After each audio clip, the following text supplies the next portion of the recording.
Good morning.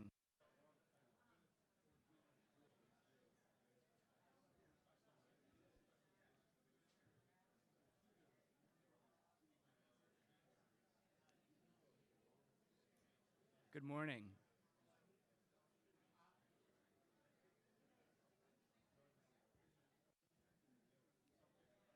We're about to get started here, folks.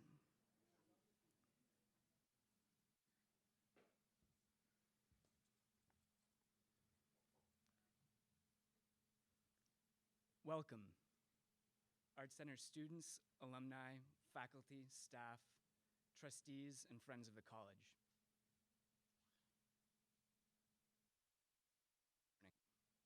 I know it's a little early on a Saturday.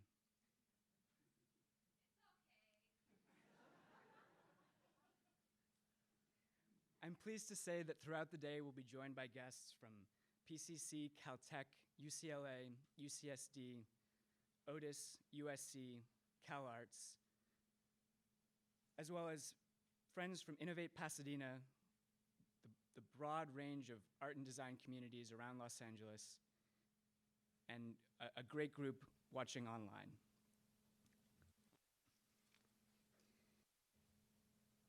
So with days like today, I find it's important to follow some priorities.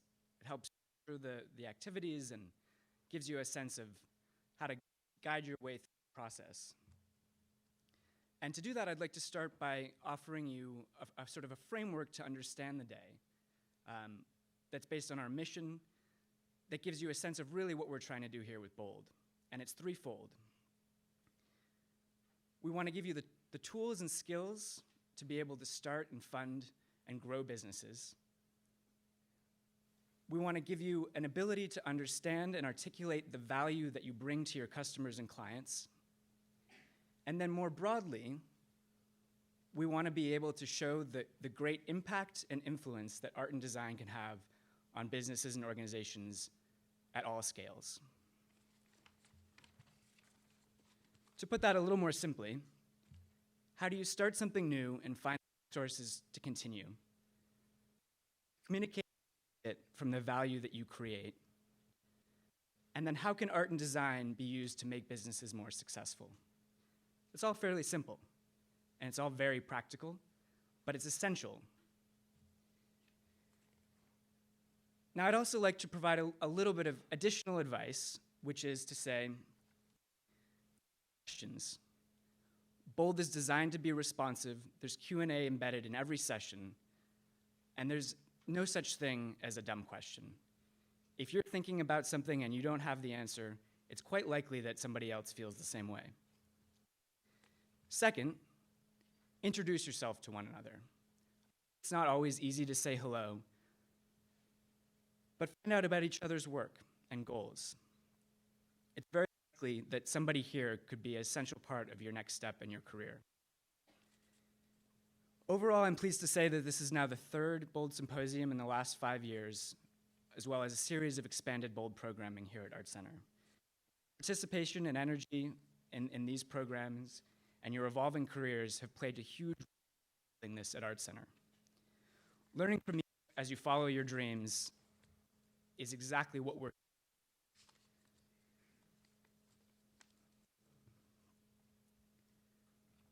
BOLD will continue to grow as a responsive platform for your needs, and it's essential for us to hear from you, to understand where you are, to understand what you need, and where your careers are taking you.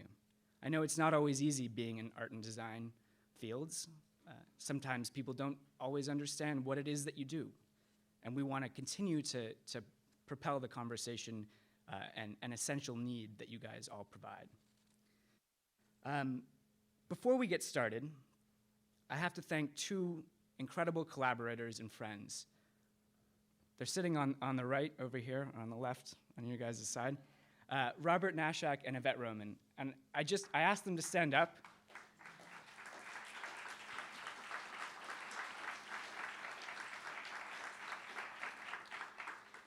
Yvette is an alumna photographer and creative visionary. Robert is a media and technology expert, former faculty member here at ArtCenter, and an incredible visionary leading the way with VR and gaming. They've been close partners from the very beginning of BOLD, and without them, this would not be possible.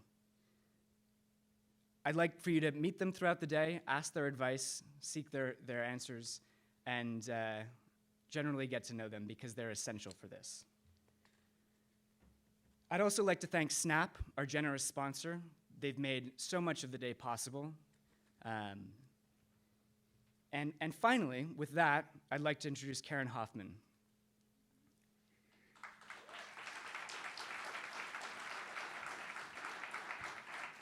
Karen is an ArtCenter alumna, member, huge supporter of BOLD, former chair of product design, and as of 2 weeks ago, our new provost. This is a big deal at ArtCenter. This is Karen's first chance to address our community, and we're thrilled for ArtCenter's future under her leadership and guidance. So thank you, and welcome.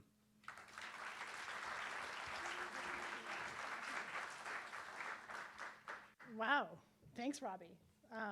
That just added a layer of anxiety. It is an absolute pleasure to be here. I can't thank the community enough for enabling me to be in this position. And I am chair of product, so we'll get there. So first of all, before I get into some opening remarks about the program today and introducing our first keynote, I do want to acknowledge Robbie for all of the tremendous work he's done over the years in his role, and his co-pilot, Christine Bown, as well, who's our Vice President of Professional Development and Industry Engagement. These two have brought content that's educational, inspiring, tools, strategies, networking events for students, faculty, alumni, continuously over the last several years, and we have all truly benefited from the hard work you guys do on a daily basis. So thank you.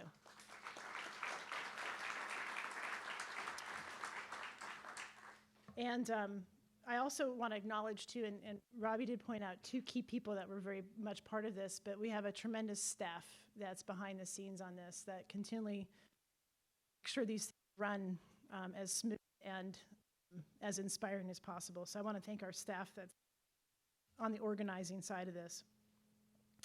So what's ahead of us is a day that's sure to be filled with lots of inspiration, stories from the front line, entrepreneurship, critical knowledge for aspiring entrepreneurs, artists, designers, leaders to leverage, and of course, the opportunity for this entire community to network and share their experiences of navigating their careers. As Robbie said, the opportunity for us to share stories and inspire each other and help each other is a great opportunity today. Over the last few years, the Symposium has had tremendous influence on ArtCenter's educational initiatives and evolution of curriculum in our entrepreneurship programming.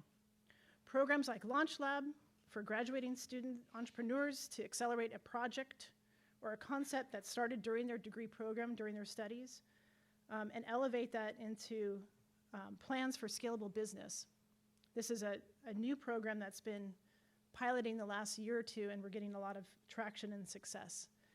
We've had many classes over the years that's focused on business. Those classes continue to and diversify. We have various departments on campus that are teaching business processes, learning how to take product and ideas to market, and focusing on launching their own design-based careers, design-based entrepreneurial careers.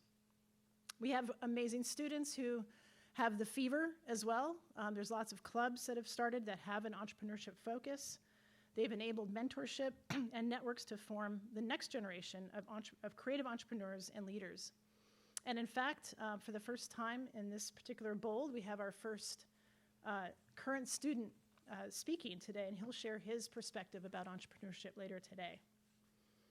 ArtCenter has a legacy, as many of you know, of alumni and faculty, some who will be on the stage today, some who are sitting in the audience, who have pushed the envelope of what art and design education needs to be in order to find success as an entrepreneur and to integrate entrepreneurial approaches in their work. We are grateful for their commitment to come back to the college and bring that knowledge to our students.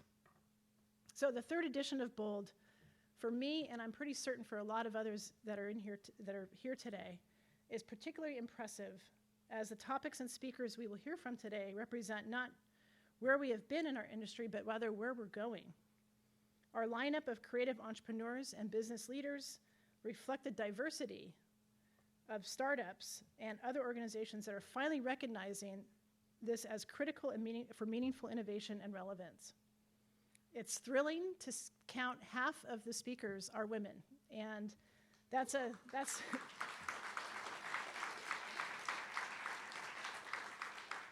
and that's quite a shift from where we were a few years ago. So it's my absolute pleasure and honor to be presenting our first keynote speaker of the day, professor, author, and ArtCenter trustee, Linda Hill.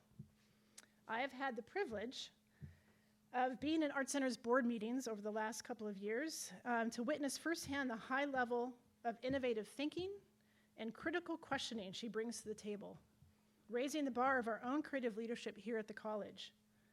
We are incredibly grateful to have Linda dedicate her time to ArtCenter, serving as a trustee and joining us today. She truly is bold.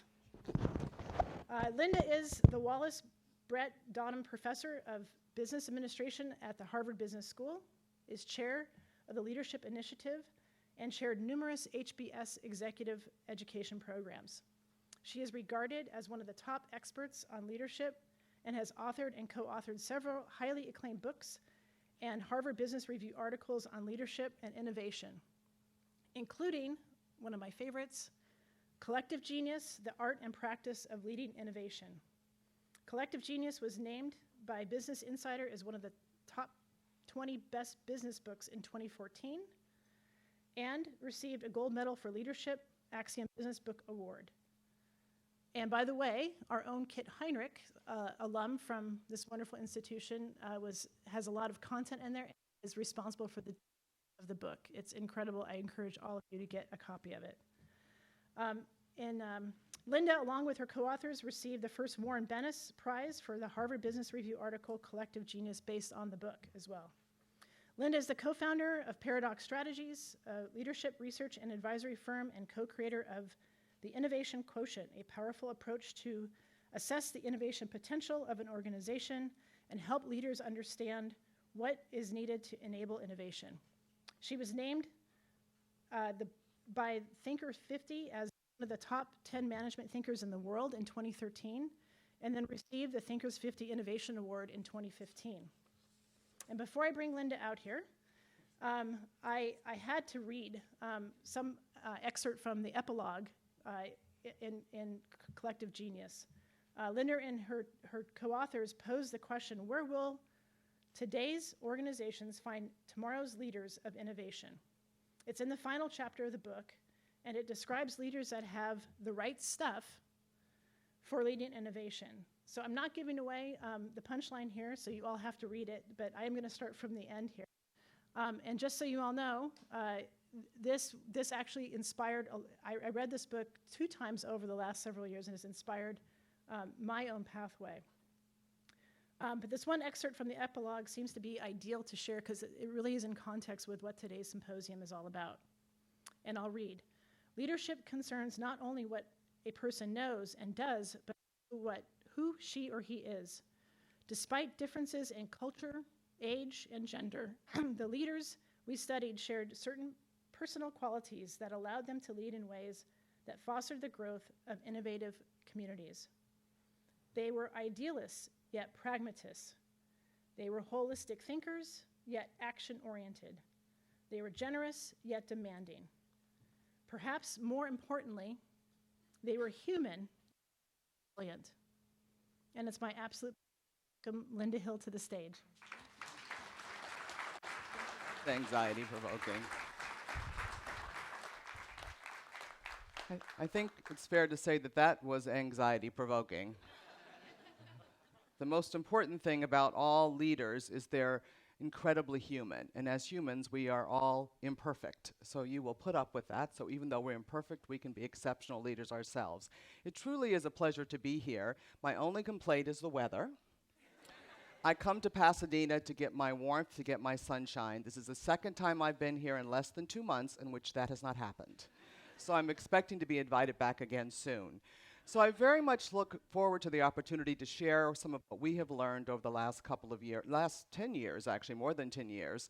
And I want to say it is not the royal we. This really is a collaborative effort. And one of my collaborators, Greg, is sitting right there. So please introduce yourselves to Greg. And you will hear from Greg. He could be up here doing this as well. And Greg and I are new entrepreneurs. So we need lots of advice, okay, about how to do our business, because we run into every problem that you could run into, but we're going to get there. So what I want to do is share with you the work we have been doing on leadership and innovation. The academy is much too siloed, and so it turns out that the people who study innovation are quite separate from the people who study leadership. And what we've been looking at for over 10 years is really the connection between leadership and innovation. And I want to give you some highlights of that. Now, I am an ethnographer, so I use the methods of anthropology to do my work. So what this means is we have spent a lot of time up close and personal with individuals who've built teams or global organizations or business units or ecosystems to try to innovate time and again. And the way we define exceptional is that you actually have built something that can do it more than once. So what I'm really talking about is organizations that know how to do innovative problem solving. Now, what we found when we did our research is, of course, we found differences in the leaders we looked at because we looked at leaders in a range of contexts. So first, let me stand over here out of the way. Is this the best place for me to be? This is something that one of your graduates created for us. This is the book cover, or the part of the book cover, so you can see it doesn't have that usual academic look from someone from the Harvard Business School. But this is the question we began to look at, and these are some of the contexts that we tried to look at it in. So we have not studied every country. Of course, we have whole continents we've left out, but we've tried to go and look around the world to understand what leading innovation is about. And we've also tried to look at leaders in a range of contexts. And what we see is, again, differences, because these contexts are different, and the differences tend to relate to the individual leadership styles of the individual, and also to national cultural differences. So how the leaders go about doing this really does vary, but what they do and why, a lot of commonality. And that is what I want to talk with you about today. And the thing I have to tell you is that if we are going to build organizations that can routinely innovate, I think many of us may have to revisit our notion of what great leadership looks like.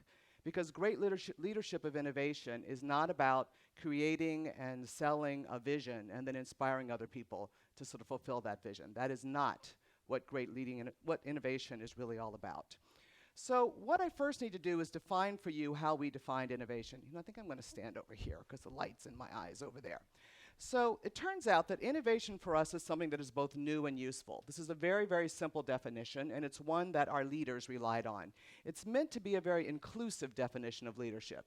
So an innovation can be a new product, a new service, a new business model, a new way of organizing, a new way of cutting costs. It can be more incremental, or it can be more breakthrough.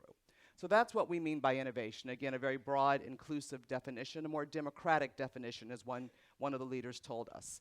How many of you actually recognize this man? Only a couple of you. It always shocks me to find that out. That man, do you know his children?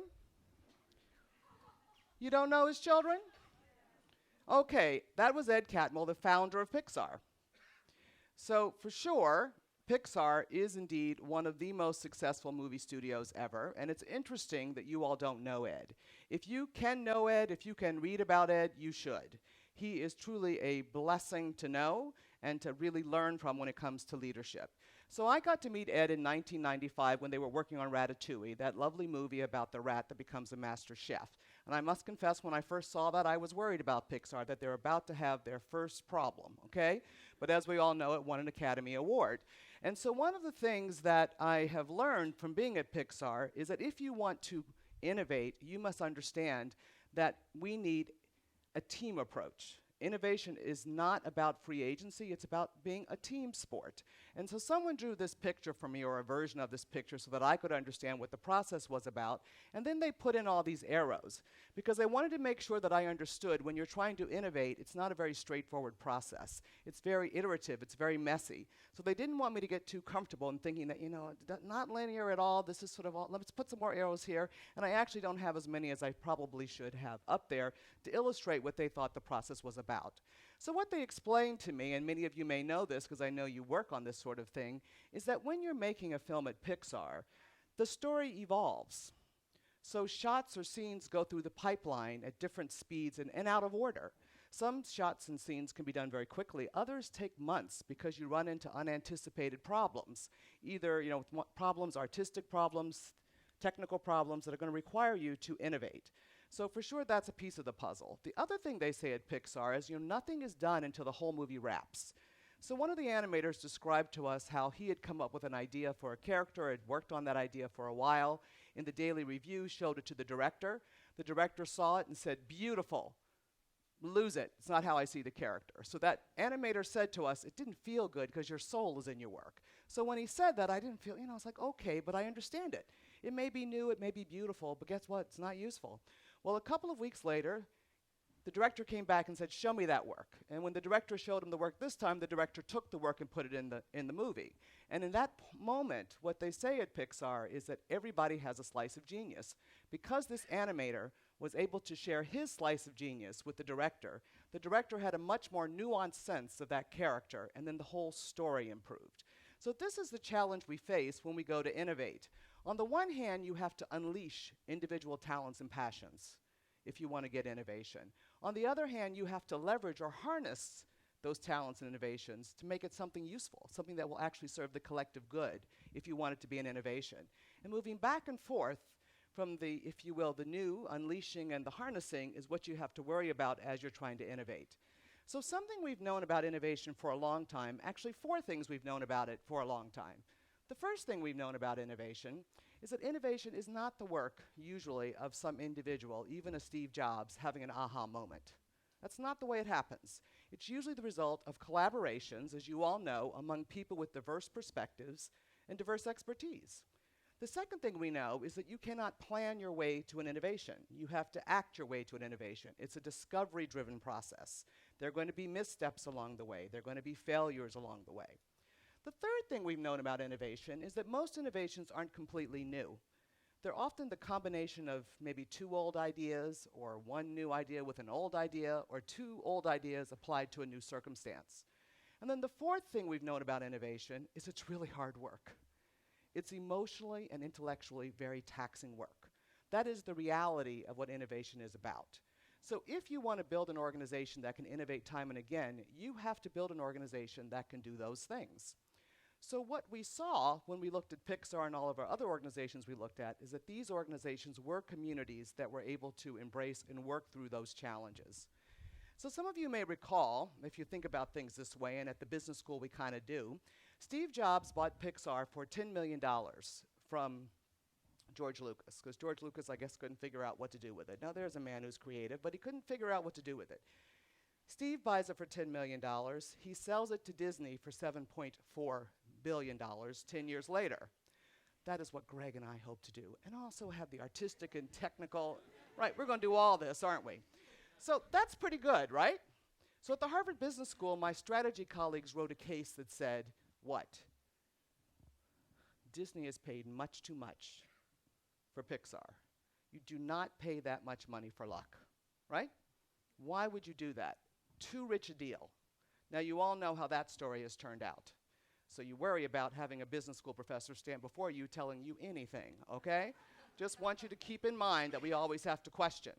So what ended up happening is we wanted to understand, and actually Ed said it too, like, why are we just lucky? What's the story here? Because there's so many stories in Hollywood and history of star-studded teams who can't get anything done, nonetheless innovate.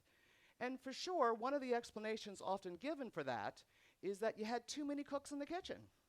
Just too many cooks in the kitchen.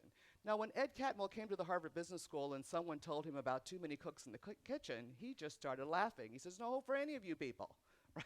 You always have to have too many cooks in the kitchen. You cannot have enough talent to do what you need to do today. The point is, how do you get those cooks to cook together, to cook a fabulous meal? That is what your role is.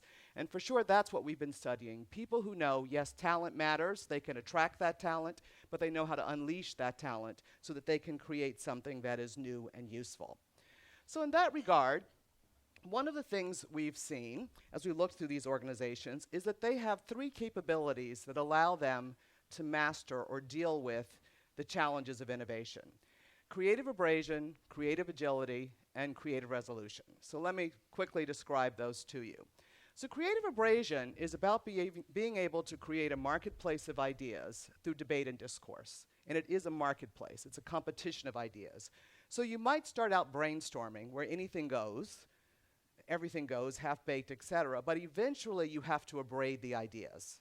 If you want to get a robust portfolio of ideas, you got to actually have the friction. So in these organizations, they know how to inquire and actively listen, but they also know how to advocate. They understand without diversity and conflict, you will not get an innovative solution. So what you see in these organizations is they know how to amplify difference, because those differences are the resource that you have to harness, and not minimize difference, is what we see in so many organizations. So that's creative abrasion. Creative agility, this is about being able to test and refine that portfolio of ideas through quick pursuit, reflection, and adjustment. So this is why we see so many businesses trying to hire you all to help them do design thinking. They need to figure out, or agile, whatever it might be, they need to figure out how to quickly test an idea, get feedback on that idea, and adapt, that iterative process. And so one of the organizations we studied, the leader said, we've been making a transition, or what he actually would describe as transformation, from doing pilots to doing experiments. Because when you do a pilot, if it doesn't work, someone was wrong or something was wrong. When you do an experiment, the point is to learn and make sure you learn the lesson and you do the next experiment. And those of you who do design thinking, and I know there are different definitions and everything about it, you understand that you can either design an experiment in a way that you can really learn what you want to learn. There's a rigor to that process. These organizations understand that, but also they are honest about what they're learning when they get the answers out of it. Now, the third capability is about resolution. And this is about how you do decision making. And we couldn't come up with a non-academic way of saying this, but basically it's an integrative kind of decision-making process. And what I want to emphasize is in these organizations, the decision-making rights are very clear. Everybody knows how the decisions are, who's going to make the decision, right? That's clear.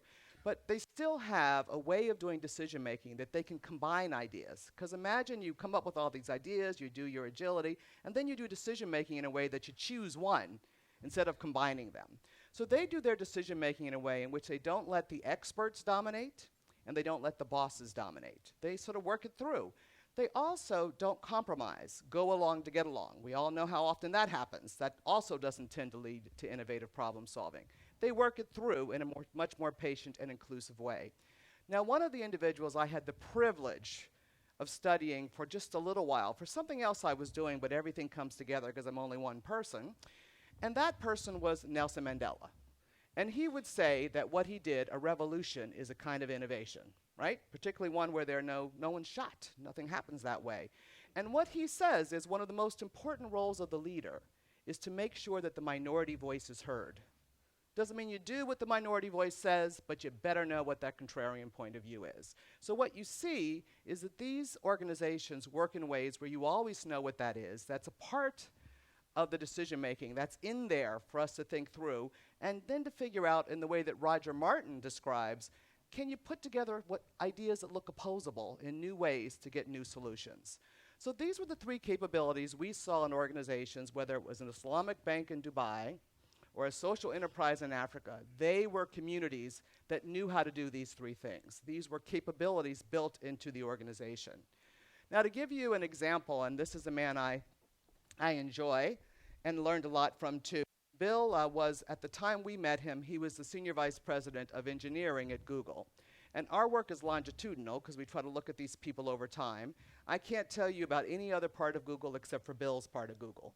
And so he built out the infrastructure. That was his responsibility. And when I met Bill, thanks to Greg, he was working on, or his team was working on what to do about storing the data of YouTube. Now, at this point in time, no one knew YouTube was going to be anything. They had acquired YouTube, right? That's one of the ways you get innovation or new services or products into your organization. I now have a 15-year-old. If I had known what YouTube was going to mean to me years later, I would not have wished Bill well, okay? I had no idea that people were really going to look at those videos. But anyhow, some of my biggest arguments have been about YouTube, and I was rooting for them to figure how to store that data. Apparently, it's very difficult, or those data, depending on your perspective. But here's Bill, who worked on this team. And what I loved about Bill, and he's a lovely man, is, he wasn't young playing volleyball. It seems that the founders of Google knew when they were putting together that team to build out the infrastructure, you needed to be gray or bald, okay? They wanted experience. So I said you don't let the experts rule, but you certainly need expertise. You need the top talent. And here was a man who they brought from Bell Labs to help them figure out, how do we do this? So what did Bill do when they had to figure this out? So I wanted to be out there and study this process. Fortunately, Greg was already in California. But nothing would happen sometimes when I would go, because Bill was waiting to see what, quote, spontaneously happened, end quote. What do you mean spontaneous? He never assigned a team to do this. Instead, he waited and he watched. He's a social architect. He watched to see what answers emerged, which ideas emerged. It turned out that 2 different teams emerged, 2 different points of view about how to solve this problem. And Bill understood if he had put those 2 groups in the same team, they would not have focused on what's the better answer. They would have focused on proving who was right and wrong. So he decided, let's run parallel experiments. Kept them separate. They ended up working at breakneck speed, their words, for 2 years to come up with a solution, because we always remember innovation is hard. And he had top talent working on this, top talent. And what was the role of the leadership? Well, he said the role of the leader was to make sure no learning was lost, because these are very expensive people and you can't afford to lose that. The other thing he said is you have to keep them honest. You have to make sure that as they're building their prototypes, they're bumping them up against reality. And when they get feedback that they don't like, you may have to be the one to inject honesty. Didn't work, need to try it again. So that was the role of the leader. And the other role of the leader was, as he put it, to keep it fuzzy. Now, this is advice they do not like to hear at the Harvard Business School, keeping it fuzzy. He said, if you tell them the answer, frankly, he said he didn't know the answer. Obviously, he has ideas. But if you tell them, because it's so hard, they will delegate back to you. Right? So easy for you to take it back from them. Keep it fuzzy, ask them questions, etc., make them bump up against reality, keep them honest. So what Bill said to me and to Greg and to our other collaborators was, you got to remember, when you're talking about leading innovation, you're talking about leading a volunteer organization. You cannot tell someone to innovate. You cannot force someone to innovate. These are volunteers. And you know what? The more talented and passionate they are, they do not want to follow you to the future. They want to co-create the future with you. It's a co-creation process. And you, of course, are a visionary. You have your own ideas, or think about Nelson Mandela. But the point is that if you're really good yourself, it can be really hard to make space for other people so that they can co-create. And these people are really, really good at that. Making space for other people. They focus very much on how do I create the context in which the people I am working with will be willing and able to innovate. And for sure they're in the mix of it. For sure they're all visionary that we studied because of how we selected them. But they still knew how to make that space. And that was how they defined what they needed to do. I did want to show you Mrs. Kim. Mrs. Kim calls me sister, and I'm very, very thrilled to have her call me that. That means a lot to me. I don't know how many of you know Mrs. Kim. Mrs. Kim is a Korean woman who was outcast. She asked her father to be educated in the West. He then disowned her, and she did go to Amherst, as it turns out. She didn't marry the right man. Her father was right about that. Ended up being very sick, having one child, and her family, I think her family was the second richest family in Korea. At some point, her mother finally convinced her father to let her come back, mostly because he needed someone who could speak English, because of some deals he wanted to do. And he gave her a loan.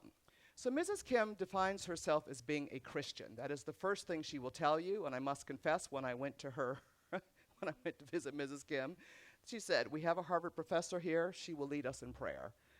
First time, last time I've been asked that, and guess what came to mind? Now I lay me down to sleep. I knew that wasn't what she wanted to hear, so I backed up and came up with something else. But Mrs. Kim introduced luxury brands to Korea. And people in Korea worry, people all over the world, but particularly in Asia, worry about her. Now, why did Mrs. Kim get into that business? Well, this goes to what it takes to build these capabilities. What we saw is the capabilities are why you're able to innovate. Your culture, this community culture, is why you are willing to innovate. So what's the purpose here? These leaders don't focus so much on vision, the direction, but they focus on the purpose. Why are we doing this work? Why is it meaningful? Why should we kill ourselves to address this challenge or opportunity. For Mrs. Kim, it was about the fact that a lot of luxury brands were focused on Asian women as their biggest market. And as she saw that happening, she became very worried there were no Asian women in there defining the Asian woman identity. She wanted them to feel empowered. So Mrs. Kim, years ago, had luxury brand backpacks. They're big things now. She did this years ago because she wanted women to have their hands free. So for her, it's about identity. That is the work we're doing. That's why we're doing this. And then she worked on building all of these, what we call rules of engagement or norms. I'm not going to go through each. But just to give you an example, in Korea, it's a very hierarchical society, she would tell you. And as the chairperson, people wouldn't sit when she came in. They would stand. That's how hierarchical. So how do you get creative abrasion to happen? Well, Mrs. Kim says you get stuck on an airplane with them where they have to look you eye to eye and they can't stand, and then you start having conversations with them. But if you look at creative abrasion in her company, it doesn't look like what it looks like at Pixar. This is where the how is different, where face really matters in her environment and how they play that out. But she also worked very hard to build the culture that has to be in place to get those capabilities going. So let me just tell you about this gentleman, because some of you may be sitting there thinking, well, you know what, I'm not great yet. I'm not Ed Catmull. I don't have all that talent, whatever it might be doing as you're starting your businesses. So this man actually is someone that we got to study who was trying to transform his business. This is Vineet Nair, and he at the time was the CEO of a company called HCL Technologies. Now, many of you may not know HCL, but HCL was actually the company that started the computer industry in India. But by the time we met them, they had become number 5.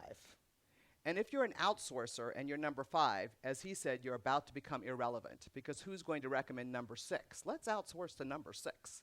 So they were still growing at 30+%, though, right? So just to understand that he really got, we're about to become irrelevant. Very hard lesson to teach people. So this is his talent. These are who he referred to as the young sparks. There's a very young demographic in India, and this is what he has to work with. And when he came to Pixar to see Pixar, he said, we look a little different, and guess what? We're educated differently. And one of the things he said is, you know, I got to get these people to really be able to compete be world class. So he said, describe who you want to be. This is their picture, not mine or ours.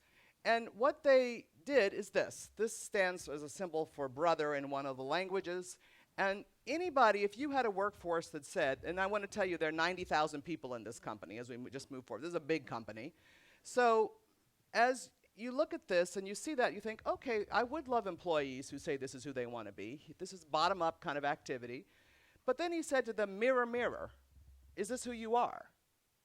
I hate to say it. This is for him a negative. No, this is not who you are. You're poodles. I don't know what's wrong with a poodle. I apologize to the poodle people. But anyway, he said, you're just poodles. But this is who you want to be. We are going to go on a multi-year transformation. He did it in a very visionary, leading change kind of way. And at the end of that, we're going to be able to do things differently. And so what he began to do is he told them each, the value is created at the front line. You are where value is created. You must be value creators. This is our language, this part of it. But you know what? It's not enough to be value creators. You also need to be game changers. So what they put in place was a program called Beyond the Contract. We must deliver the contract. We must deliver what we should deliver because that's what we promised. But if we only deliver that, we're not going to be able to build strategic partnerships with our customers, and we're going to get squeezed in the margins. We've got to go beyond it. So think not only about what you should be doing, but think about what you could be doing. Because the only way you delight a customer is when you're between the shoulds and the coulds. When you just deliver what you said you were going to deliver, even if you killed yourself to do it, nobody cares. You delight them when you're between the should and the could. And on top of that, if you don't pay attention to the coulds, someone's going to come out from somewhere and close the could, the opportunity gap, and guess what? We're going to be behind. So we need all of you, no matter who you are, to be a game changer, not just a value creator. So now what do they have? 20-something-year-olds who come up with $15 million ideas for their customers. No one would have ever believed that one of those young sparks could do that, particularly since in India, when you go to school, what you do is the following. The teacher dictates, you repeat. That does not lead to judgment and initiative. That's what he said. I'm not just saying that. No. So when you go to work, if you went to school that way, guess what you think? If I'm the boss, I set direction, I make sure they don't deviate. This was a deep change that he said was not about just changing their company culture, but rather changing their national culture about things. So this man left HCL Technologies, took his money out, and is now doing education reform because he thinks fundamentally it's the mindset, the fundamental mindset that needs to be changed if they're going to be able to innovate and win as a country. So after you do this, you all would be happy to see this. You become an ideapreneur when you come up with these kinds of ideas. You get to be a superhero, and you work with a graphic artist who helps you tell the story of how you did this so you can train the others through peer coaching, how they also can be game changers. So this is one of their tools for that. And this is real money. They had 14% improvement in productivity, and they got these kinds of outcomes. And in talking to some financial analysts, research analysts recently, we all need to worry, they're all worried about what do we do as an outsourcing company given the cloud. But they tell me they think that this organization, because of its culture and capabilities, will be in a better position maybe than some of their competitors to actually get through this next deal. So are we preparing our organizations to do what they need to do to innovate? Greg and I and our colleagues have been developing a tool, I'm just going to quickly do this because I want to leave time for questions, to help companies have a language and a sense of where they are in their process here of trying to create the culture and the capabilities. I probably should have done this way. So this is a big, this is a bank in Latin America, and we asked the senior team, what's going on with you? What's your culture? What's your capabilities? And you can't read all of this, but I just want to show you this part of it. As you see, there's more red when you go ask the rest of the organization. Like always is the case, senior management thinks it looks better than it really is. And what this is in partly about is that this company is made up of a lot of acquisitions, and those acquisitions, they don't have a common culture. But the other thing it's about is they don't do creative abrasion. Everybody knows that, and so guess what happens?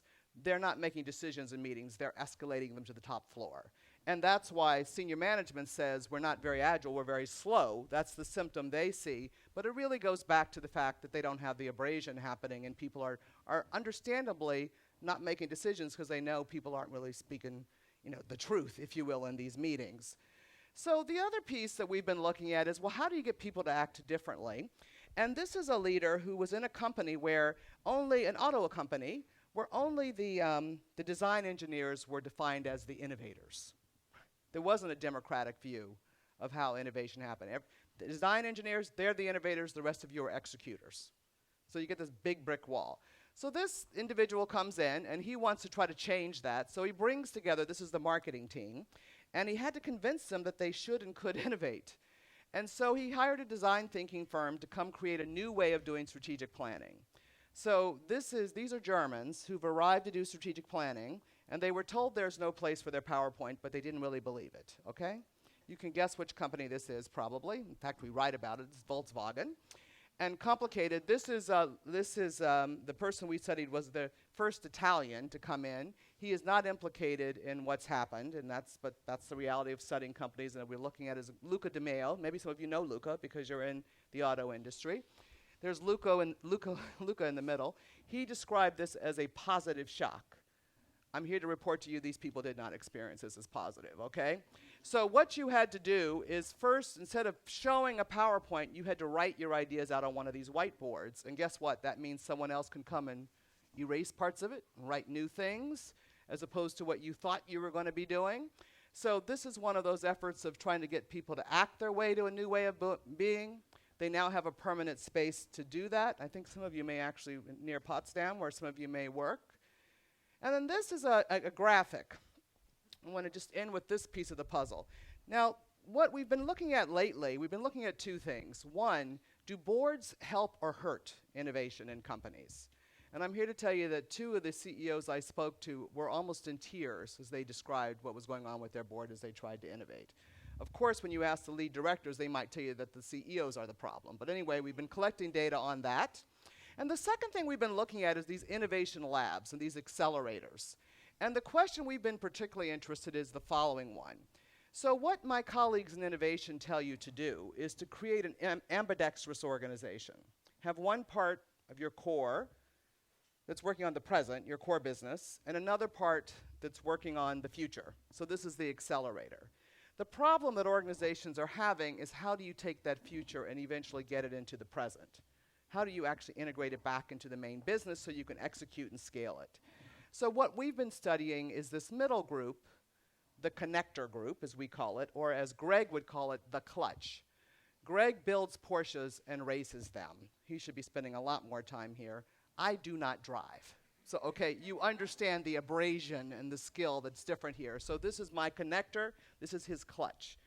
I don't know what a clutch does. He explains it to me each and every time, and I know it for a half a minute, and then I lose it. And it's not because he's a bad teacher. It's because I can't even imagine it. I don't want to go near a car. But anyhow, I'm now studying some Formula One drivers. They find this most amusing. But the issue is this connector group, who should that be? So we've been studying people who, this is in a government context, where first you tell them your job is not to be a policy maker, but to be a policy entrepreneur. And one piece of it is he's hiring people who are very deep but very broad across the top, T-shaped people, so that they can collaborate. And he's teaching them how to build coalitions, which is really critical if you're going to get some kind of implement the new. And one of the things, his name is Tom Khalil. I'm going to end right close to this. But one of the things, Tom was the head of innovation and technology, or technology and innovation under Obama. And he now is doing a similar kind of role for Eric Schmidt in terms of social enterprise, et cetera. But what he is he's good at a lot of stuff. But one thing that he's really, really good at is coaching people on how you build coalitions, how you actually exercise influence when you don't have formal authority, and bring people in. So this list is, his team came up with this list joking one time at lunch. What are the Khalilisms? What have we learned from him? And I would encourage all of you who are leading to come up with what would people say? What are the Hillisms? What are the whatever-isms that people have learned from me about how we work together and how we work with others? And one of the things that I love here is better to light a single candle than cry out in the darkness. What this one means in this organization is that often people go to the most powerful person when they're trying to influence, right? Don't go to the most powerful, go to the most interested. Just light the candle, right? Start with their pain point. So these are all, each one of these means something special and it's his language. But again, he really works. He spends 40% of his time on the team, specifically coaching them about how to do this. So this team is ready for innovation. Because I often see people have many ideas, but they just don't have the people around them, the team, to actually tackle those ideas that they want to tackle. And part of it's going to be selection, but a large part of it's going to be development. And so again, thinking about what you are actually helping people learn, and then he uses peer coaching. This is a peer coaching activity where the team came up with the list. They now have it up on the board. They've recently put it up on the internet, and you can Google it, Khalilisms, and see the kind of commentary about it because they want to change the world. That's the nature of what they're up to.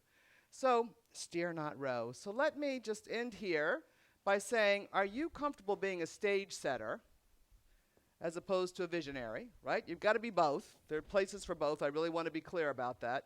But can you set the stage and lead a little bit more from behind, which I know has become rather unpopular. But frankly, another thing that Nelson Mandela said, you lead from behind. They don't know you're up to it. Obviously, the man is an unbelievable leader, has a point of view, very engaged in the process. But can you set the stage for other people? Because you, no matter how talented you are, you can't do anything of importance alone. And so it's about creating that environment. Do you have the courage, and I would say the patience, to amplify differences as opposed to minimizing them as quickly as you can so you can, quote, get on with it? So these realities of why these organizations can't innovate or can really relates back to us individually. And the thing we know about leadership is it is a self-development process. No one can teach you how to lead. It is a process that's ongoing over the course of your life. And I look forward to participating in that with you and for the rest of the day. Thank you.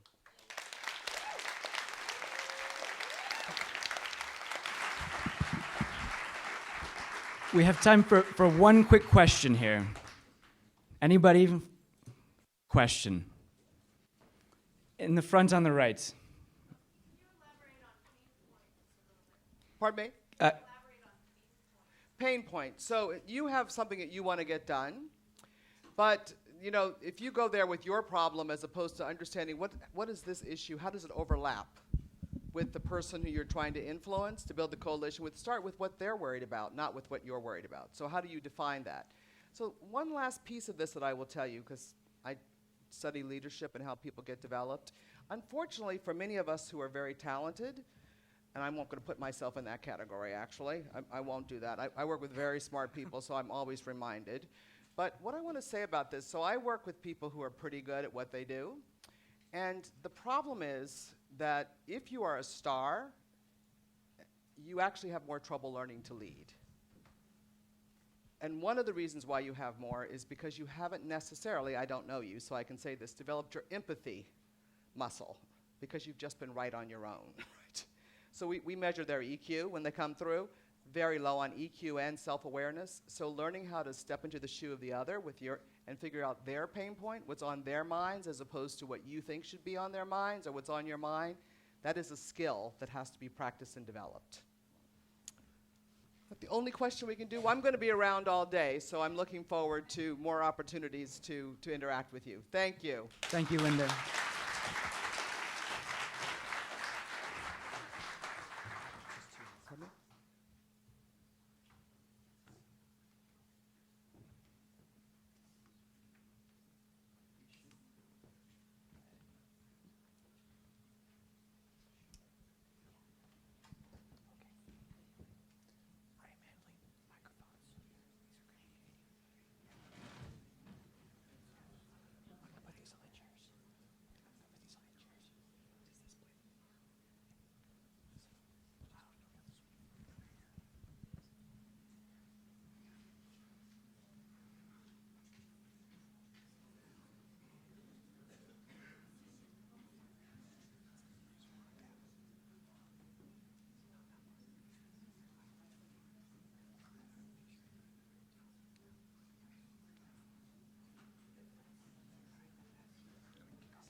Imagine travelling non-stop at up to 670 miles per hour, above land or underground. This is Hyperloop, a new mode of transportation that has been developed by Hyperloop One. It starts with an electric motor, which is broken up into two basic components: the rotor, which rotates, and the stator, which is stationary. The stator is an electromagnet, so when an electric current passes through it, the rotor is magnetically attracted to spin. Unlike a normal electric motor, the Hyperloop One motor isn't circular, it's linear. And the rotor is on the pod, which is propelled magnetically as it moves over the stator. Hyperloop One's unique technology uses magnetic levitation to guide and lift the pod off the track. Nearly all of the air inside the Hyperloop tube is removed using a series of vacuum pumps. This effectively creates our own sky inside the tube, as if you were quietly flying at 200,000 feet above sea level. This reduces drag so only the smallest amount of electricity is needed to achieve extraordinary speeds, and creates a more cost and energy efficient system than high-speed rail or airline transport. Hyperloop One will be automated by the most advanced systems in the world, allowing a safe and efficient journey that's never delayed or overbooked. Hyperloop is the first in the corner of public transportation in over 100 years. Fundamentally, it will change the way we travel, work, and live. Welcome to the future. Welcome to Hyperloop One.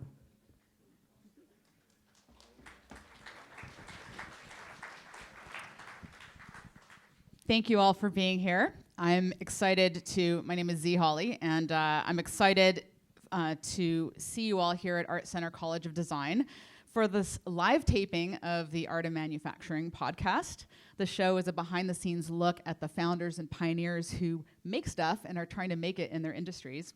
And I'm the host, and I'm a tech entrepreneur, engineer, and a champion of undiscovered talent and ideas, and I love to help them make impact and help them tell their stories. And I'm really happy to have Dr. Anita Sengupta here today. She's an aerospace engineer, professor, a pilot, and she's also now helping pioneer the future of transportation. She's had a really extensive experience and career at NASA JPL before Virgin Hyperloop 1, actually at the time only Hyperloop 1, now Virgin Hyperloop 1, tapped her to be the senior systems engineer. So I'm very excited to talk to you today. Thank you so much for being here. So how many of you have heard of Hyperloop? Of course, it's something that's very, very much in the news these days, and we'll talk about that and a whole lot more on this episode of the Art of Manufacturing. So first of all, I want to ask you about Virgin Hyperloop 1. What is it like to work for Richard Branson? So it's very different from my prior experience, was just down the street from the ArtCenter. So it is a startup environment. I probably started around 6 people 4 years ago, and now we're up to close to 300 people, and our headquarters is in downtown Los Angeles. So in terms of what it's like to work for Richard Branson, I think he's an excellent leader. He's a very inspiring leader, and he's all about empowering his people to be able to innovate. So I think that's very positive, and he's a great person to have as a chairman, given the fact that we are trying to innovate the future of transportation. Yeah, definitely a different angle on it than he's been used to as well. Explain for us all, what is a systems engineer, and what does that role mean for Hyperloop? So my role at Hyperloop is I'm the Senior Vice President of Systems Engineering and Safety Certification. So I have a team of systems engineers who work as part of my organization and a team of safety and regulatory engineers who work as part of my organization. In terms of the discipline of systems engineering, I think NASA actually invented it, and it's for the design of complex systems. So if you have complex systems where you have different parts that have to function together, function in unison, but you have to design them before you actually have the system built, you use systems engineering principles to make sure that they work. So it's a little bit of a chicken and the egg problem, but if you have a very complicated system, if you don't use system engineering practices to understand how things function across the interface, for example, electrical systems, thermal systems, mechanical systems, you won't be able to get it to work and design it up front. What is the vision for Hyperloop? We hear a lot about it. I think a lot of people are confused by it. A lot of people say, "Oh my God, it's dangerous." Tell me more about where are we going to be and when. So I guess I could describe it a little bit. So you saw it in the video. So the best way to describe it is electromagnetically levitated and then electromagnetically propelled passenger pod, and it's inside of a vacuum tube. The reason why it's inside of a vacuum tube is because the primary energy loss mechanism for transportation as you go higher and higher in speed is aerodynamic drag. So if you could put your vehicle inside of a low drag environment where you don't have that much air, you can actually reduce energy consumption. And then because you're using electric motor, you can actually power your system off of the grid. So the purpose of it is to provide you high speed, over the ground transportation at minimal energy cost, minimal personal cost in terms of ticket cost, and to reduce the carbon footprint. I've always wondered though why there's all this focus on the passenger transport when you have to be, as society, we have a lot of cargo that we want to transport, and there's a lot fewer safety and other maybe regulatory limitations and requirements on that. So we are, from a systems perspective, we're designing it so that it can handle both cargo and people. And so we had a press release that came out probably about 2 weeks ago about our cargo speed application. But the pods themselves are designed from a payload mass perspective, can handle either cargo or people. And the size of the door that we're using is aligned to fit with the examples of palletized cargo that you would have. So it's for high value cargo that you want to be able to transport over short periods of time over long distances. So it could do either one.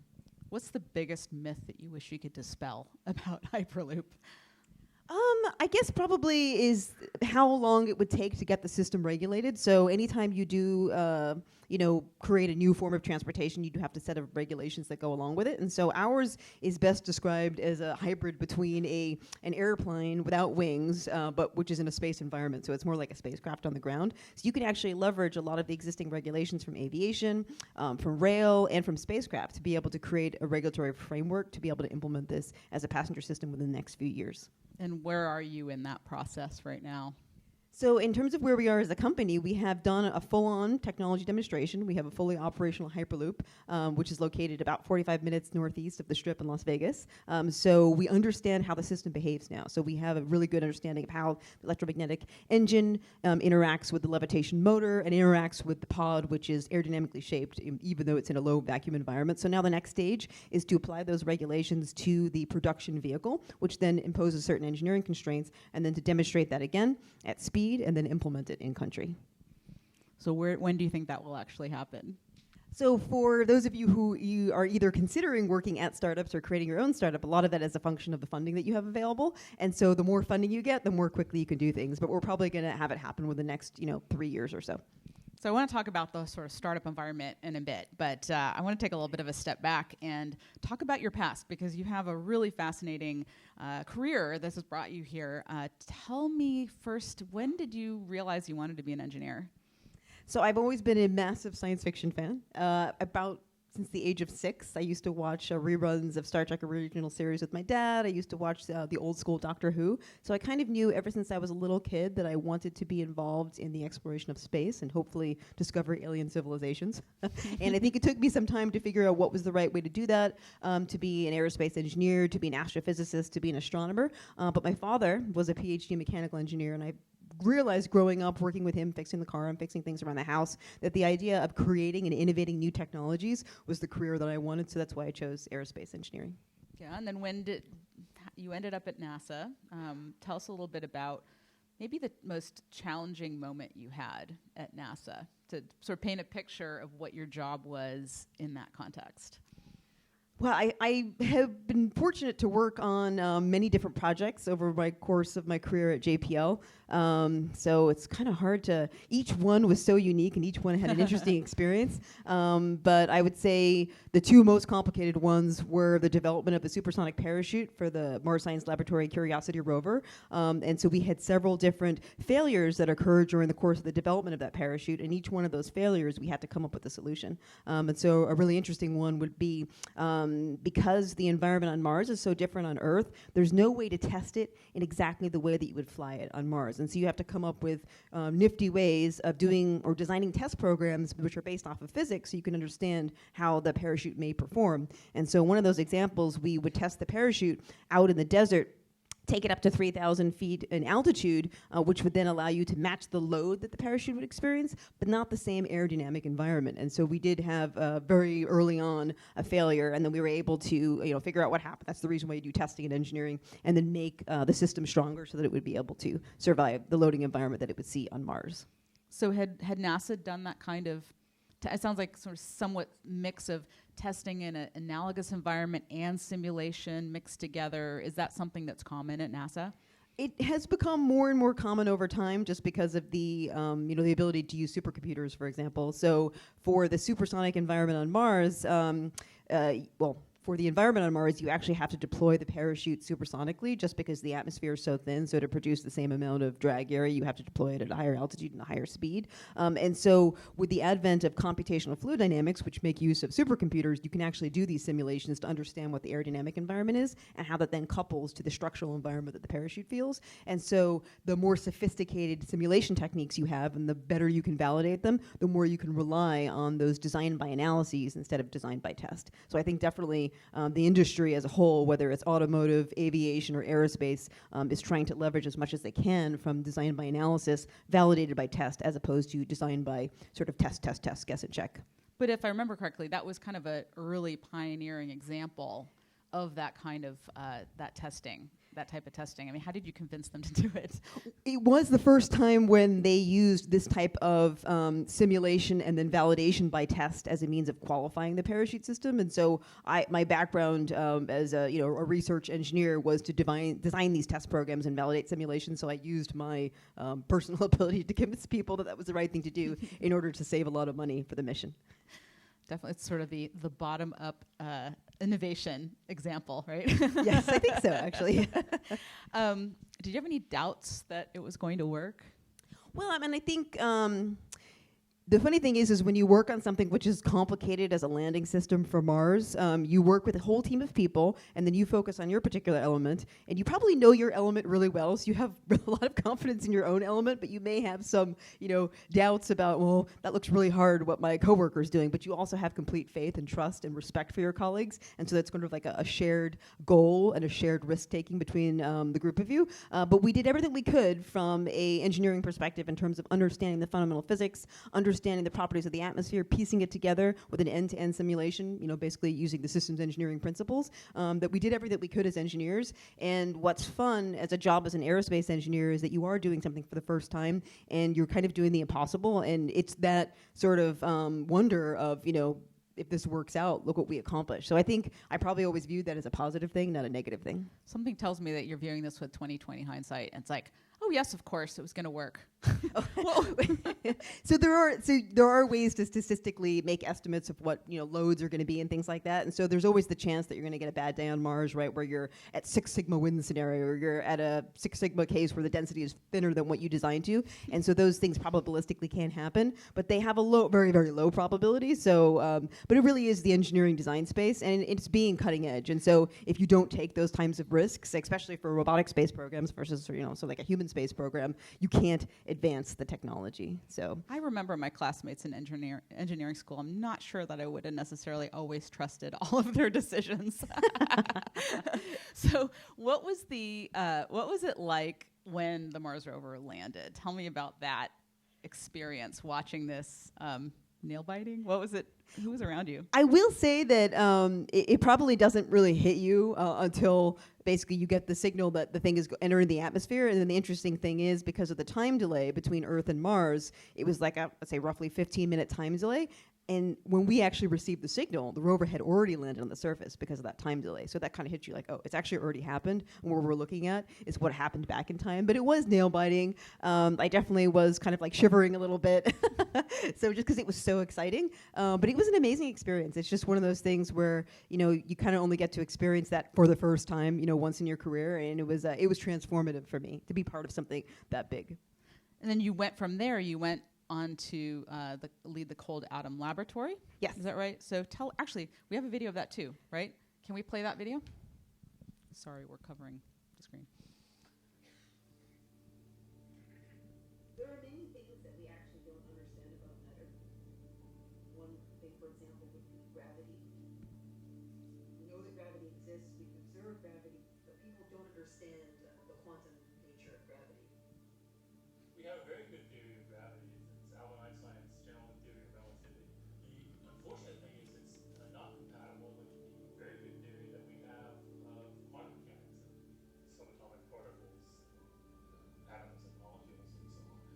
And those two theories, they're not compatible, they're in conflict.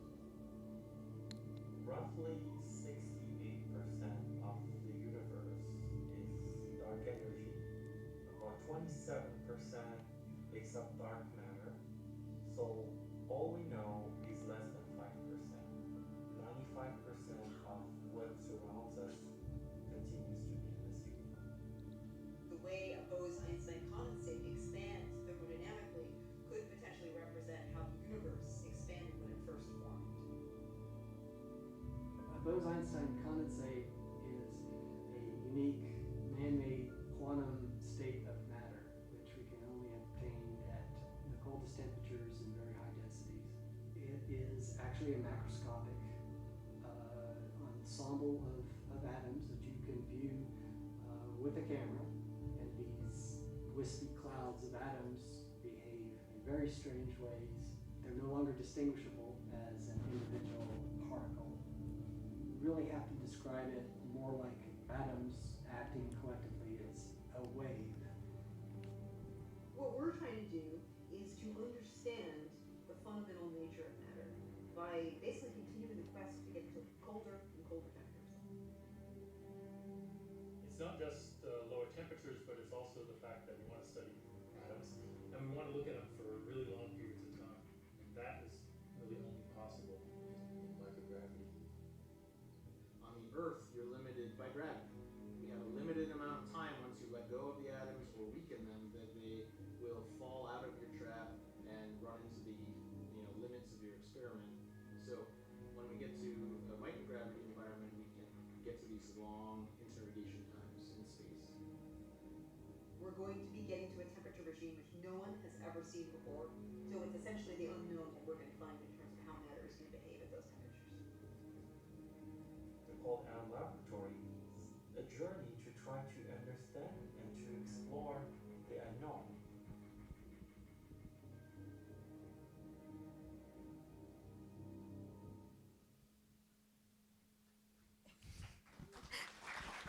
You have the coolest videos, I have to say. They're all made by the same person. I just gave the MSL video for 7 Minutes of Terror and that video were made by John Beck Hoffman. But I have an interesting factoid. So the project scientist for the Cold Down Laboratory is Dr. Robert Thompson, and he actually teaches here at the ArtCenter College of Design. Very cool. So he's a very brilliant person and very kind human being as well.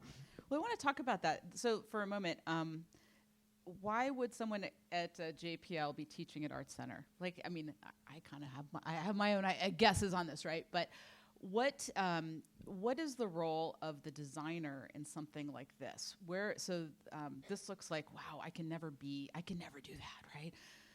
How could we all play a part in really cool future science and technology?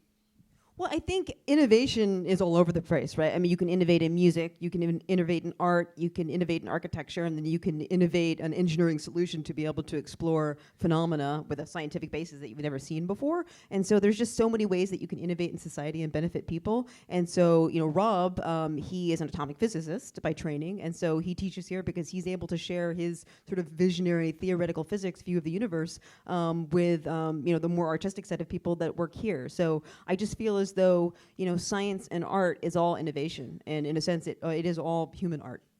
And what do you think that as we all look to the future is changing so fast, how can we play a role? What does the innovator of the future look like, and how do we prepare ourselves to play a role in that future?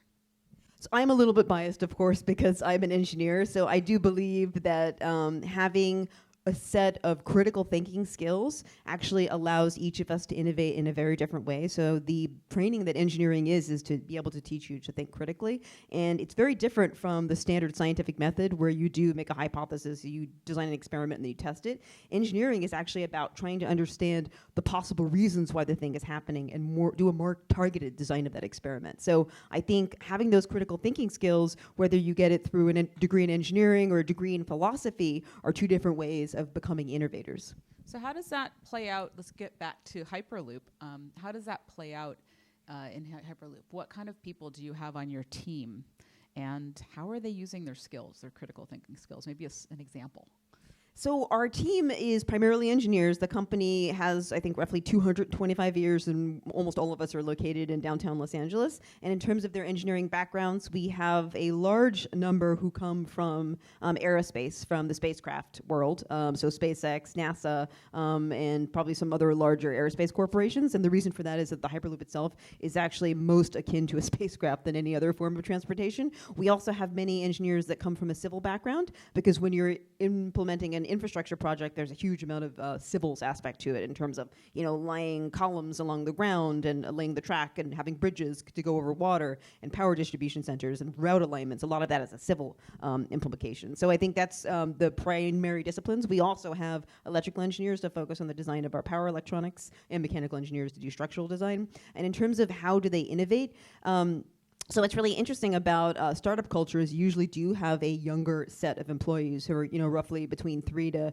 9 years out of their last degree. And so they have a lot more closer proximity to the analytical tools that they had learned in school and some of the computational tools that they would have used in school. So they're able to apply those very readily. What they don't have is what comes from experience in terms of working in the industry, of knowing what works and what doesn't work, and how to I guess I would describe it as sort of like laying out a full life cycle development for activity. And so that's where you would bring in more experienced people like myself. And just as the last speaker said, Google recognized that as well from the founder side of things. You start to bring in more senior leadership so you can lay out sort of a plan on how you would implement something. But then using those visionary engineers is key to being able to be super efficient, actually, from a cost perspective and a time perspective. So how do you do that successfully? Do you have an example maybe of a situation where you're able to tap into that youthful thinking or different thinking from not necessarily the leadership? So when you are fresh out of school, you would not have been exposed to sort of the bureaucracy that you would experience if you worked in a government institution, for example, where you have to do everything a certain way, and then you would go to the way somebody else did it before, and you would sort of tweak that and modify that. So when you're right out of school, or a few years out of school, you're not actually exposed to that, this is the way other people have done it before, therefore I'll start with that and go from it. You do it exactly how you think you should do it based off of how you see a solution to the problem. And so the way I can give you an example of that as sort of a 100,000 30,000-foot level, is we built a Hyperloop in less than a year out in the desert of Las Vegas. That's shockingly fast. And everybody on the team did everything from design to fabrication to going out there and actually setting up the test facility and then running the tests. So the fact that you could do something that complicated in such a short period of time does require a different way of doing things, and that's where the startup mindset and then sort of the VC-funded environment enables that. So do you have that creative abrasion between sort of the two different mindsets, and how do you handle? Because Hyperloop is, I'm sure, has a startup mentality, yet at the same time is larger and is highly funded, and so it has a lot of regulations it has to address. So how do you square that circle? So it's kind of an interesting, because we're now in the transition from being technology to implementing a production system. And so interestingly enough, NASA, as it I think believe I created systems engineering principles, also created something called technology readiness levels, which allows you to implement new technology and get it to the point where you've de-risked it so that you can implement it into a flight mission or to a spacecraft mission. So I view our demonstration of our DevLoop facility out in Vegas as the full-on technology demonstration, end to end. We've done it in a relevant environment, which is out in the desert with massive temperature strings, and we've also done all of the functioning of the pod vehicle in a vacuum, which is our relevant environment. So now the next stage is actually to implement the regulatory framework and to go in and make the design choices necessary to allow it to fit in with regulations that you would experience around the world for implementing a transportation system, whether that's safety or whether that's the design of doors to accommodate a whole range of passengers, or whether that is the standards that are needed to show that your power electronics will last for several decades. So it's another level of detailed design that has to occur to allow you to be consistent with that regulatory and safety framework. And that's where you do have to bring in more experienced people who have that background of knowing what that is and knowing the specific processes and procedures that are needed to achieve those things. And that's the stage that we're in now. And presumably you'd have to bring in people too from more of the commercial air or trains, or where you have to think about the creature comforts, because it isn't just a spacecraft where you have a couple astronauts that are used to being uncomfortable, right? So are you starting to think about that piece as well? Yeah, so part of my organization actually includes the safety and regulatory, and so my safety and regulatory director, for example, comes from rail, his background in rail, and then the regulatory manager comes from aviation, where he would certify new aircraft. I myself am a pilot. But what you actually can do is you can leverage existing standards, which, like, for example, maximum accelerations and decelerations. There is a standard which exists for people movers at airport where you're not wearing a seatbelt. That happens to be 1/4 of a G. So not 1 G, but 1/4 of a G. So as long as you design your passenger comfort levels to something which is 1/4 or G or less, then you by definition are already meeting the whole range of passenger comfort needs that have already been assessed by other people. So the other thing about being in a cost-constrained environment and doing things quickly is you don't reinvent the wheel if you don't have to, right? So if you could leverage something which already exists, you should do that because it will save you time and money. So we don't have to create a whole new set of passenger comfort standards. We can use ones that already exist and make sure that we're compliant with them. In some cases, make them better. Like, so for example, a Hyperloop doesn't have to go down a runway and feel the bumps. A Hyperloop doesn't have to experience the turbulence that you would experience if you're in an aircraft, because your pod, although pressurized, is surrounded by a vacuum. So in many ways, our passenger comfort experience is by definition better. There's a lot of different companies that are trying to commercialize this Hyperloop, right? So Hyperloop One is one of them, probably the best one, I would guess you'd say. But also, it's not necessarily a new idea. I think that, I remember decades and decades ago, there was some early ideas, and even I think Jules Verne's son had come up with some concept. So what is new, and what is new now that enables it to happen, and why is this different? Well, my first exposure to the Hyperloop was with the Jetsons cartoon. Which is George Jetson, I think, being pushed through tubes, from city block to city block. And this is the benefit of science fiction, right? As you can see into the future. Exactly. Yeah, science fiction does serve as a basis for imagination of an author, and then people converting that into technology, like, for example, flip phones or iPads, which are similar to what we used to have in the Star Trek Next Generation. But in terms of what is different about the Hyperloop, so what is unique is that now a bunch of technologies exist which didn't exist before, and so the primary propulsion system, for example, is a linear electric motor. A linear electric motor is just a spread out version of a rotational motor. It's powered by batteries. And so battery technology has gotten better and better. And because of the advent of electric cars, battery technology in terms of amount of energy storage capacity per unit mass keeps on going up, right? So that facilitates you to be able to have these transportation systems using new technology. Another example would be moving at speeds of up to 700 miles an hour, which is in excess of an aircraft. What we're designing to with the Hyperloop requires that the system be fully autonomous. And so all of the technologies which have been developed already by the automotive industry for autonomy in cars, we can readily use and implement, and it's actually a simpler system because you're in a controlled environment. There's no dog or cat which is going to run in front of your vehicle. And also, it's a single, sort of single direction of motion, so it actually makes it a lot easier. So because of the advent of new technologies, both in software and hardware, across the board, you can implement a Hyperloop now more readily than you could have in the past. And what else are you really excited about in the future of transportation? Do you see other trends that are going to complement what's happening with Hyperloop? Because obviously Hyperloop is not good for every kind of situation, right? Certainly. So I think the Hyperloop uses battery technologies, uses power electronic technologies, uses autonomous technologies. It has a front-end software application which allows it to link in with other modes of transportation. So what's unique about a Hyperloop is that it's not like a rail system where you have to wait every 2 hours to get on your train. It's actually on demand because you can view these small passenger pods just sort of like bubbles moving down in a stream, right? You can actually call one with your phone, with the app, connect you to the Hyperloop, get to your destination, and then already have connected to an Uber or a Lyft or a bus on the other side. So it's more akin to cars on a freeway where they get onto the main freeway and then they exit at a station to get to their final destination. And then anyone at the other destination who wanted to go from point B to point C would then get onto the freeway and go to the next location. So it's a more seamless experience. And one of the biggest inefficiencies associated with mass transportation is what we call the first mile, driving to the airport, checking into the airport, walking to your gate, taxiing from the gate to the runway. That actually consumes almost, if you're going to San Francisco, 50% of your journey time. So with the Hyperloop system, which is by definition can be within the city center, right, because it connects to a metro system, you can actually reduce that entire first 2 hours of that journey, and you're only limited to the travel time at that peak speed. What is the one thing, maybe technological, maybe something else, that keeps you up at night about bringing this to market? Keeps me up at night. I think because when you are in a smaller company environment, it's probably being able to continue to get the funding. And then I think there's also the challenges associated with making sure that you can meet everybody's regulatory framework around the world, right? So we want to implement the system in India, in the Middle East, in Europe, in the US, and each one of those municipalities and countries have their own very unique needs. So my organization's responsibility is to be able to take in that entire set of requirements from all of these countries all over the world and make sure that we come up with a system which is compliant with all of them. How big is your government affairs group? It's a startup, so not that big. So do you consider, so it is a startup, you've had, your past career has been in much larger organizations, so tell us a bit about what it was like to jump into this startup environment, and what was the biggest surprise, and what could we maybe learn about that?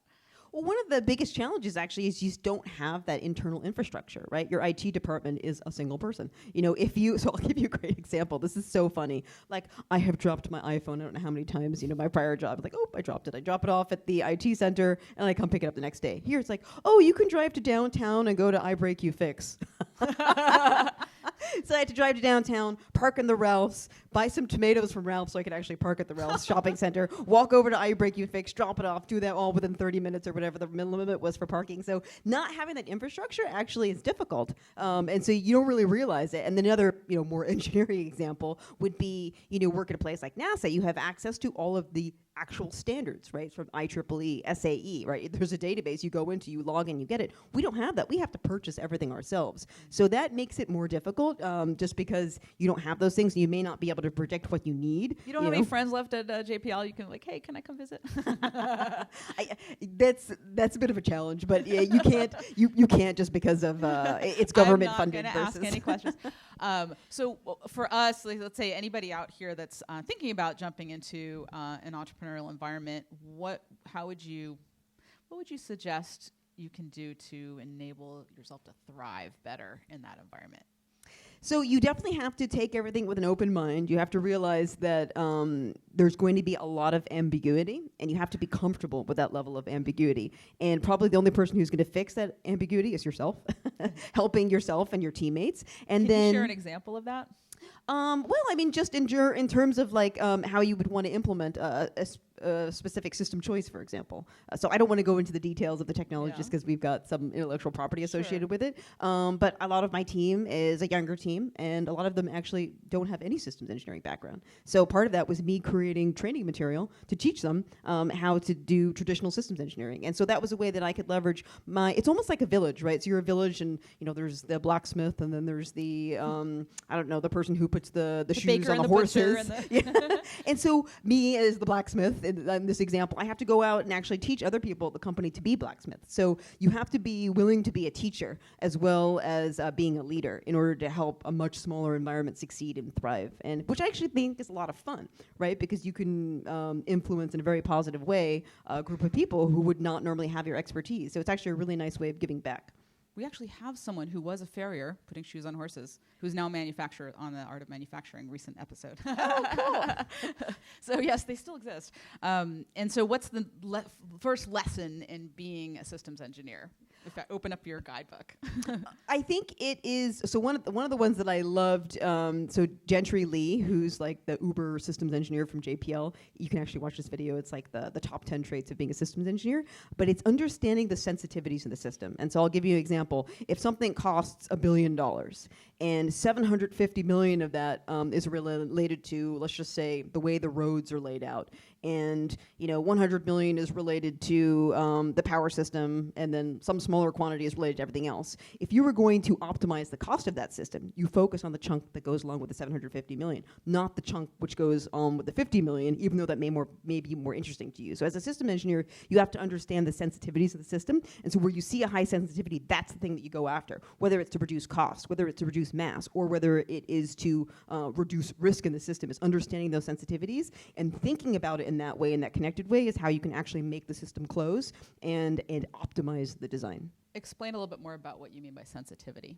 So sensitivity would be, one would be sensitivity to cost. So, and it's really just a derivative, like if any of you have taken, calculus or or partial differential equations or something like that. So like if your civil infrastructure represents 3/4 of the cost to the whole cost, you would choose to go in and try to optimize that because it will save you more money. Yeah. Okay, great. What do you do in your spare time? Your copious spare time. So I don't have a lot of spare time, but on Sundays I fly, so I'm working on a new rating, my instrument rating, and then on the evenings I'm studying for my written test, which is a little boring for instrument rating, and then on Saturdays I go running or go motorcycle riding. And then I also have cats, so I take care of my cats. They're the number one priority. Motorcycles and airplanes. Is there anything that you've learned as being in general aviation, being a pilot, that's relevant to what you've been doing at Hyperloop?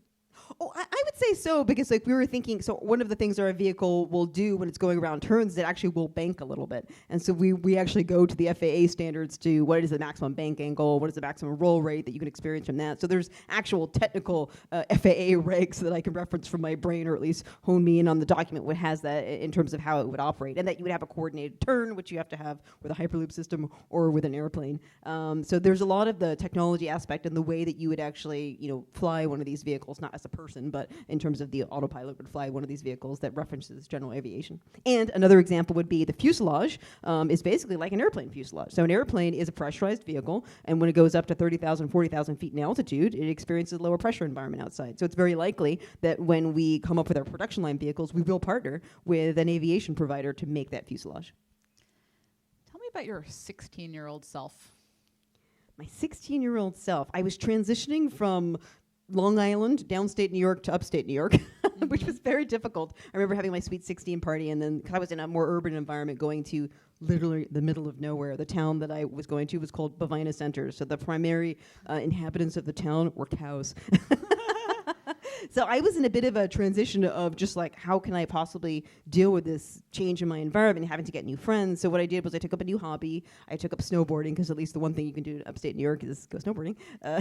So I did that. And then it was a little bit hard for me because I was definitely more of an urban person. So then I decided to graduate early from high school, and I did a lot more classes. And so I got out after 1 year and then moved up to Boston for college. So. Yeah. And tell me a little bit about your family. How did they help you, maybe inspire you or change your worldview? So I have a sort of mixed race background. My mom is Scottish-Irish by descent, so she has red hair and freckles, and I have red hair and freckles as well. And it combined with my Indian self, because my dad is Indian.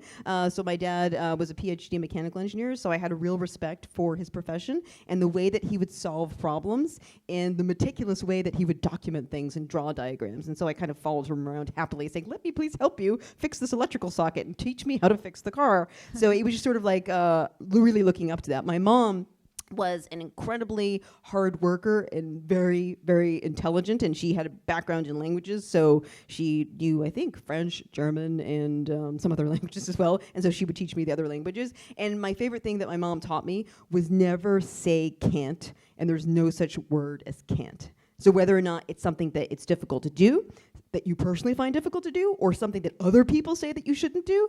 So that has motivated me, I would say, my entire career. When anyone has said, "You really sure you think you can do that, or you shouldn't do that?" I'd be like, "Well, of course I can." You can't say can't. It's like throwing down the gauntlet. I totally get that. It's like, oh, really? Let me show you. Exactly.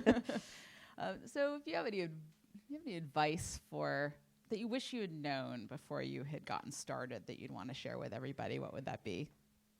That's a tough one. So I think even though the slide that the lady showed before about how being down to earth and being a team player, you won't always experience that in life. And when you experience people who either try and do something to harm you or try to get in your way or try and defocus you, you should probably pick up on that and recognize that. And then if you can't make progress on that, then you should probably somehow, separate yourself from that situation or that relationship. So I think I have this personality where and I think this is a great thing to do. You always assume the best in everybody, but sometimes you have to move past people who might be an obstruction. And for people who are, minorities, and for women who are also an underrepresented group, you will face this a lot more because of that. And you should actually be cognizant of that. It's better to know that ahead of time, that you're going to have a little bit more of a difficult time. And there's ways you can fix that and solve that, which is getting yourself mentors, expanding your network yourself, because it won't happen for you necessarily in the same way that it might other groups. So there are some challenges to be a person in a field who is of an underrepresented group, and acknowledge that and realize you got to arm yourself with different tools to be able to get through that, to be successful. So interesting. I interviewed an entrepreneur, Felix Ejecum from Akash Systems, and he's doing this amazing diamond on gallium nitride technology that is enabling all this super high data throughput on satellites and all this stuff. And he's an African American who said that his parents they're from Nigeria, and they never wanted to tell him, they never told him growing up that there was any civil rights issues. Like, they couldn't even vote when they came to this country. And he had no clue. And then he went off to college at age 16 early. And all of a sudden he realizes he learns about this whole other world. And in some ways, though, he said that by not realizing it, he kind of just bashed through. But it was a bit of a rude awakening for him. Yeah, it can be tough. Did you have mentors or anyone that sort of helped you through some of these, or were role models for you? I did not. And I think I didn't understand that. That was my point, is that I remember sitting at a conference back in, maybe it was 2011, and there was a speaker, the keynote speaker, a gentleman, giving a presentation on all the different mentors that he'd had throughout his career, who opened this door and who opened that door and who taught him this and taught him that. And I sat in the audience realizing I've been working for over 10 years and I've never had a single mentor. And so that really hit me hard, that I just sort of, I thought that was normal. But it wasn't normal. And then, so what I did then was I actively went and sought out mentors. There was like a mentoring and action program. But it's just, sometimes it can be more difficult because of that. And now what I do in terms of giving back is I actively mentor people because I want to make sure that other people, who are like me, can not have to face some of the hurdles that I face. So I do that by mentoring people myself. I get the question a lot about how do I find a mentor? And I'm wondering, maybe because you are one, how would one get a mentor like you? So in some companies, they actually will have mentoring programs. You literally can sign up. I'm part of this other mentoring program, which is for commercial space people. So I'm a commercial space mentor for a particular person who's been chosen. But you do also meet people in the course of your job. If you attend conferences, you can even contact people, via social media for advice. But oftentimes it's because you have a kind of personal connection. And then during the course of my being a project manager at JPL, that gave me exposure to a different level of the organization in terms of sort of the power structure of the organization. So there I was exposed to a whole bunch of project managers who actively wanted to help me and mentor me because I was new at what I was doing. But there is no simple path if a program doesn't exist in your institution. So you almost have to seek it out yourself. Or if you're an individual. Yeah, that's probably even harder. So attending events like this, and networking people and following up with them on LinkedIn or whatever social media means, or direct email, and finding people that you connect with, having coffee with them, that's another way to do it. So I do that a lot now, where I'll use LinkedIn and actually meet up with people for coffee or lunch or something like that to bounce ideas off. So that's another thing too. Should they ask, will you be my mentor? You could for sure. Forward. I get that sometimes, and it's a little bit tough situation. But I do want to ask, since we are at ArtCenter, which is an amazing place for transportation innovation, and most of the cars that are designed today are ArtCenter alum design. I mean, it's just really an amazing place. So we have an audience filled with creatives, creative entrepreneurs. What would you suggest people look at as potential, kind of as your parting thought of where are the greatest, most exciting opportunities that you think that this audience and the audience of the podcast might learn and think about? Just in terms of in society in general, or? Yeah, just if you're a creative entrepreneur, where are some of the most exciting opportunities?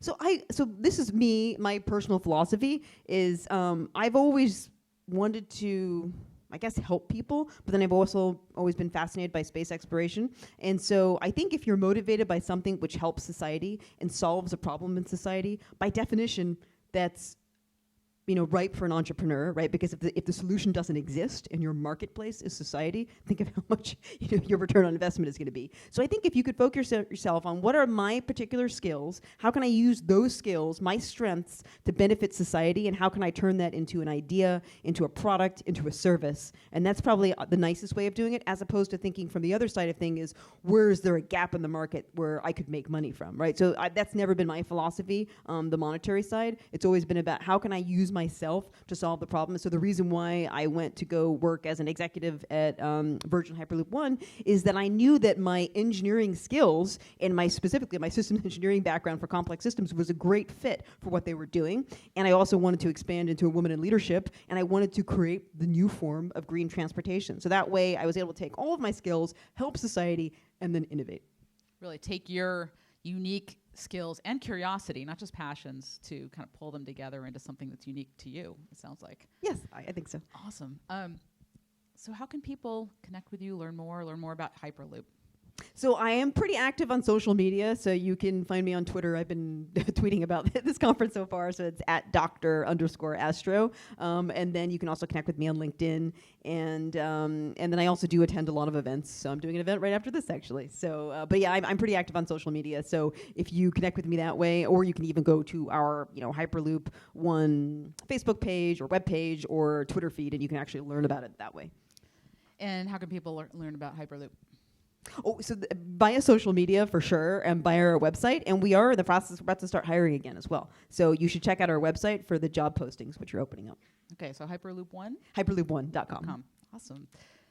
And we're excited to get this episode online in the next couple weeks. If you want to listen to the podcast or tell your friends about it to listen to it, search for The Art of Manufacturing on any podcast player or go to artofmfg.com. And it's been a real pleasure talking with you. It's just, you've had an amazing career and very inspiring things that you're working on. So thanks for sharing that knowledge with us. Oh, thank you for having me. Thanks for coming. Don't go anywhere quite yet. We have time for maybe one or two more questions. Oh, okay. We're running a little bit late, but we definitely want to be able to have the audience participate. So you know what I'm going to do is I'm going to actually bring the mic down here. And the fellow, yes, middle.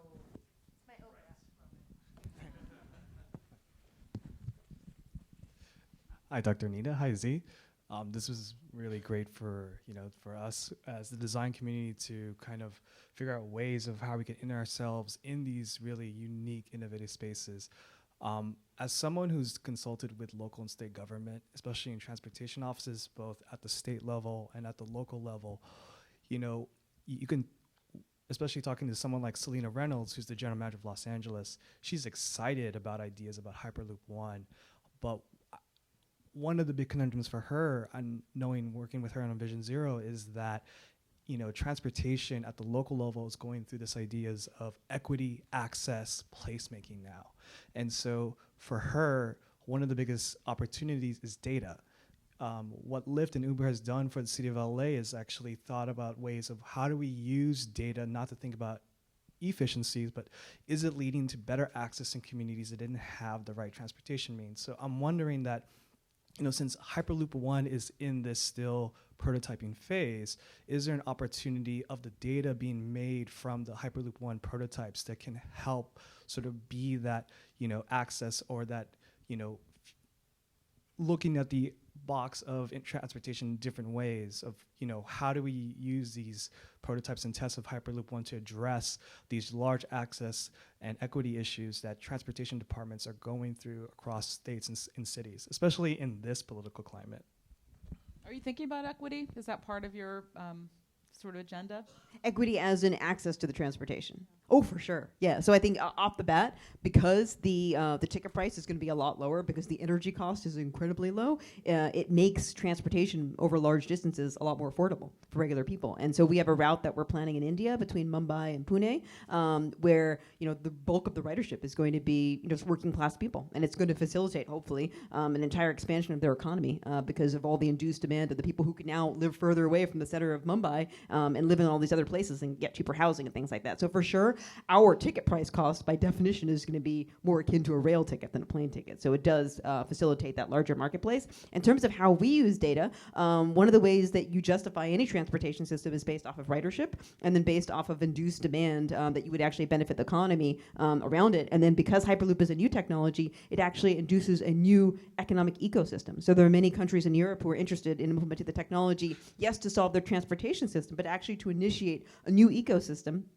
for new jobs associated with autonomous vehicles, associated with the design of these types of electromagnetic propulsion systems. So it actually helps people both from facilitating transportation, reducing carbon footprint, reducing congestion, as well as creating new jobs. And in terms of how we can share our data, anything related to the specifics of the design of a vehicle obviously is going to be our intellectual property, and you have to have ways to control your intellectual property so that you can continue to make money. But we certainly are working with governments around the world to figure out how we can bring in our systems with their local economy and partner with them. You said jobs. I also wonder whether new transportation technologies are going to enable us to, as a country, to compete when we have such high cost of land and housing shortages, that maybe there's a way of tying that into bringing lower cost labor, frankly, to connecting it with our urban centers.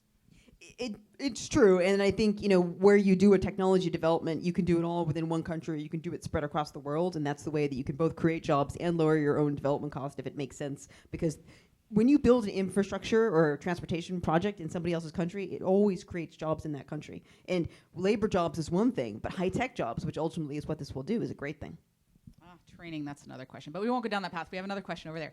Yeah, thank you for a great talk, and it's really great, inspiring conversations. So I just graduated from ArtCenter a year ago, and I was wondering, listening to your story, you have always been interested with engineers and inspired by your father. So I was wondering, do you set up a goal to where you are right now, and you plan it out and slowly to take the opportunity to be where you are? Or what's your next goal, or you just I like engineer, I'm just taking every opportunity that was open to me? I'm just curious about your path. Yeah, I definitely have not lived anything in a sort of pre-planned way. That's definitely a hallmark of who I am. My life is very serendipitous. And I think what I have done, though, is anytime a new opportunity presented itself, which seemed really unique, really exciting, made me go beyond my existing expertise base, made me challenge myself, that's when I took it. So I never want something which is easy. I want something which is hard, just like JFK said.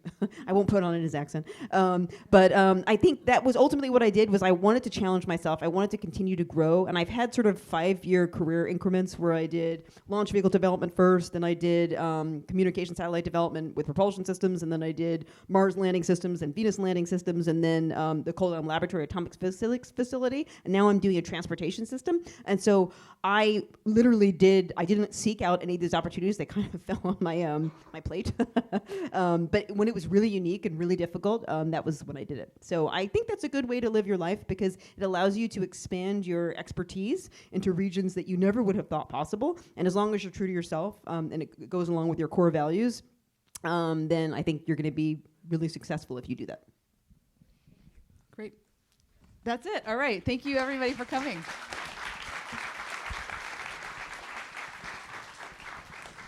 Thank you so much.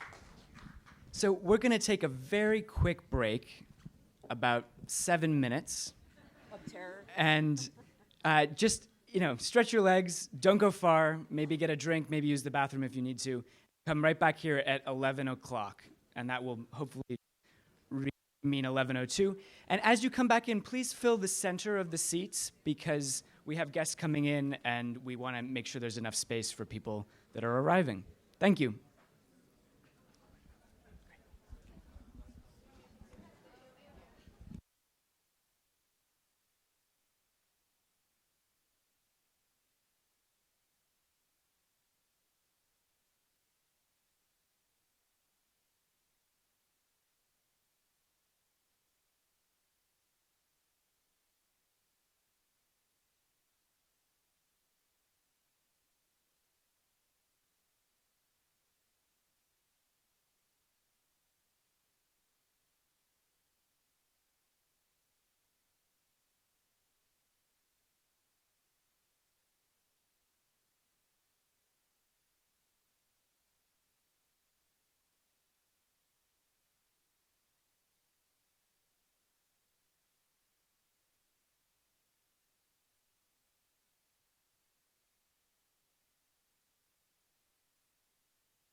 Ladies and gentlemen,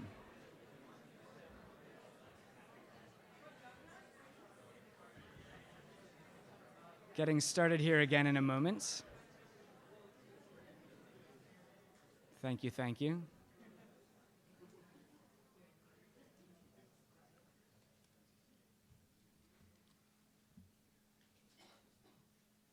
Welcome back.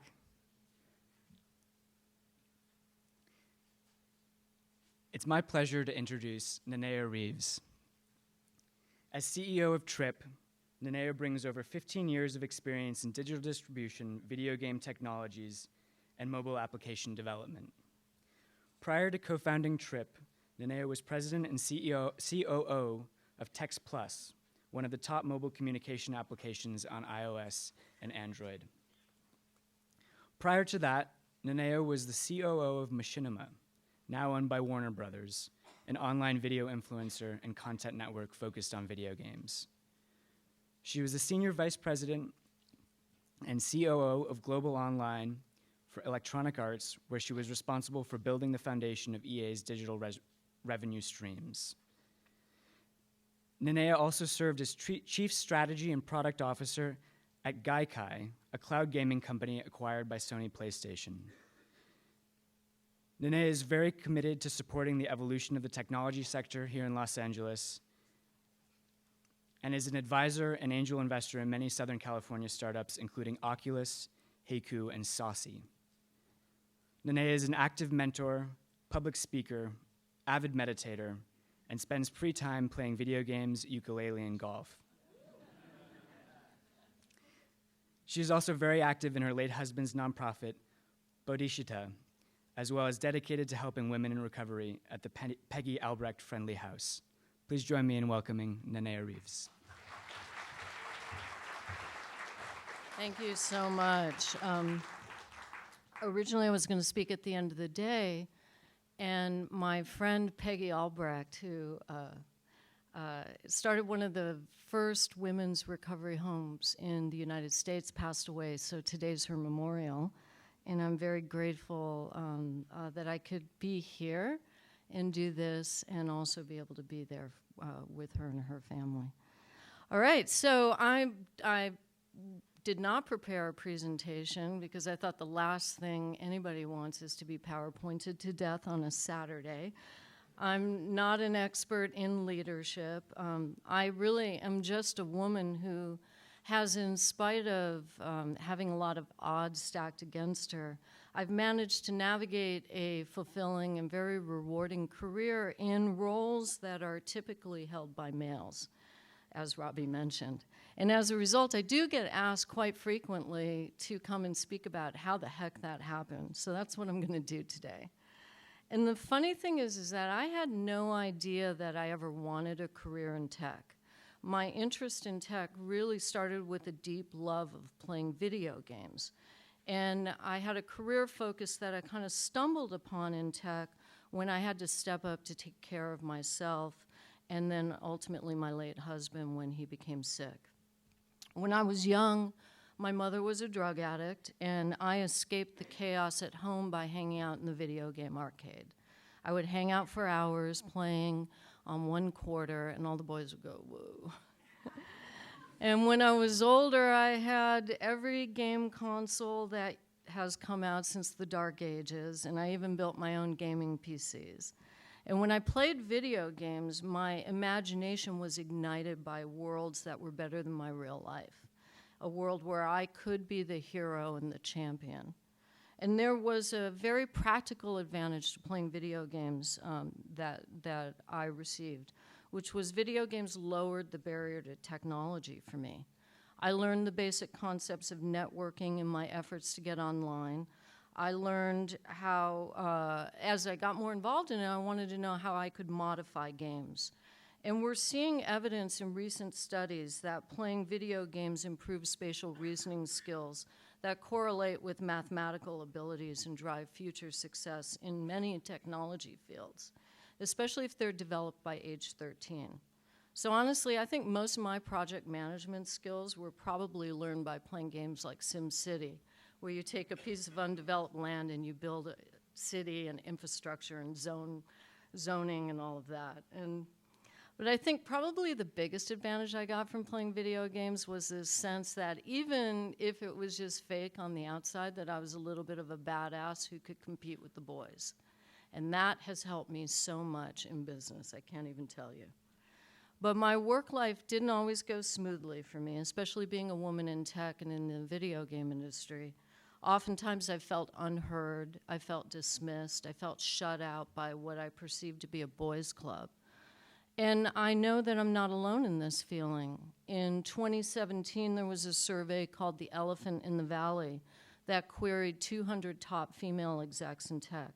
And 60% of those women felt that they had been shut out of very valuable networking experiences because of their gender.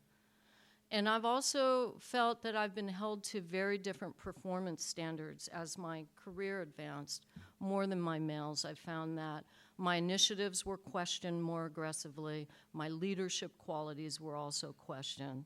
I was feeling the pressure at all times that I was not allowed to fail, but I could see men around me even fail and get promoted. And throughout all of this, I still persisted, but there were many times that I felt that I wanted to just flat out give up.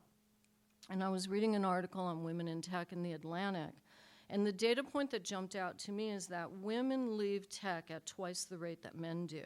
And a lot of people think that this is the result of them leaving to go start families. However, a report for the Center of Talent Innovation said that when women in tech leave their jobs, it's usually not for family reasons. It's because of workplace conditions, a lack of access to key creative roles, and a sense of feeling stalled in one's career. We feel undermined. And this article also highlighted studies that show that women in tech get interrupted in meetings a lot more than men. We're evaluated on our looks and personalities in ways that men are not. I have been called everything that you can be called to my face, and even worse, behind my back. And this got progressively worse as I advanced. And one day, I actually got so just broken, I felt like my spirit was broken. I packed up my office, and I loaded up the boxes in my car, and I was sobbing in the garage, ready to just walk away from it all. And I made a phone call to a friend. And he said, Nanao, you have to stay. Because that company I was at was on the verge of going public. And if I had walked away, I do believe you'd have another speaker here right in this moment. And he encouraged me to stay for my own financial good. He said that if I walked away, they would win. And he told me to put on my game face and stay for the cash and prizes. And that's what I did. But when he said that, talking to me in my own language, because he knew me, I realized that I wasn't playing the game. The game was playing me. And that was the turning point for me, is when I started to look at my career and the choices I was making and how I was showing up to work in the context of playing a game and playing it to win. It all started to change for me. It took all the emotion out of it, and it replaced it with a love of playing the game. Even if someone made a good move against me, I went, oh, I'm gonna get you. And that's how I started to get strategic about my career. I fought for key initiatives, and I fought hard in spite of opposition. I didn't give up. And they started to listen to me. And when my initiatives really started to have real impact on the company's success, they gave me a seat at the table, and not just the seat they give the girl. And because when people perceive that you can actually help make them money, they do not care if you have a vagina. So one thing I do want to say, though, I don't want to let people off the hook for bad behavior and blatant discrimination, because we're in the middle of, I think, an important time in history where the treatment of women in the workplace is being looked at not only in this country, but all over the world. And it's about time. No one should have to feel unsafe when trying to earn a living for themselves and their family. We all need to be better. But I will posit that one of the most impacting moves that can drive real change in gender-based issues is to encourage and support competent women to drive their positions and their careers toward positions of real power. Because when we're at the top, and this is not about taking something away from men, it's about working collaboratively alongside each other together to affect real change. We can also change the rules of the company and change the game being played to one of inclusion.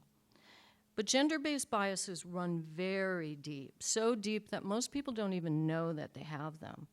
One example that made a huge impression on me at TextPlus, we had a female CTO, her name was Gabriella Pozzo. And when she was a developer, she couldn't get interviews because she was told she didn't meet the requirements.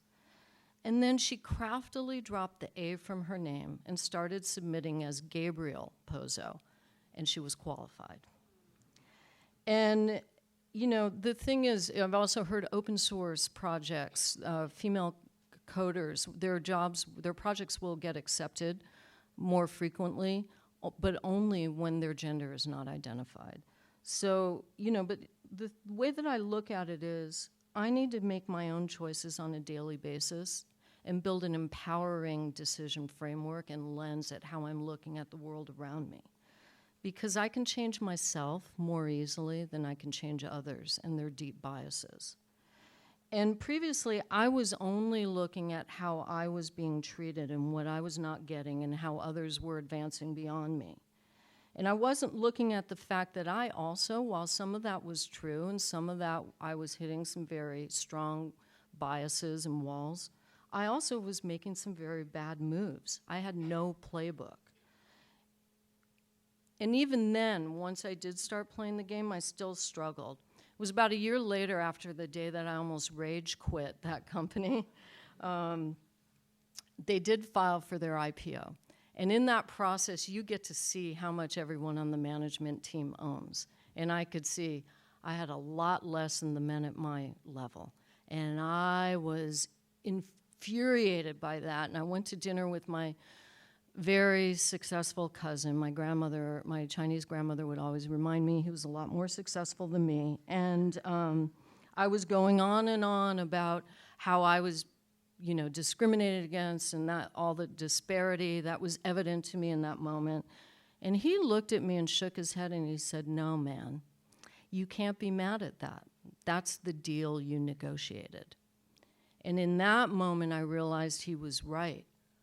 I had negotiated a terrible package for myself walking into that company.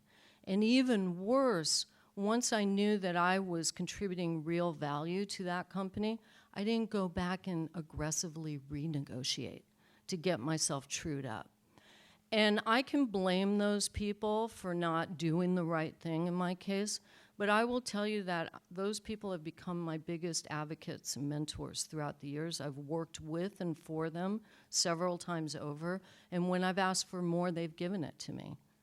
But if they can get, if anybody in a company with a budget can get someone who's great for a lot less, they will. You know, and I have seen when I have offered people job offers, I always start off in the low end of the approved range to give myself some headroom to negotiate up to the middle. Men negotiate.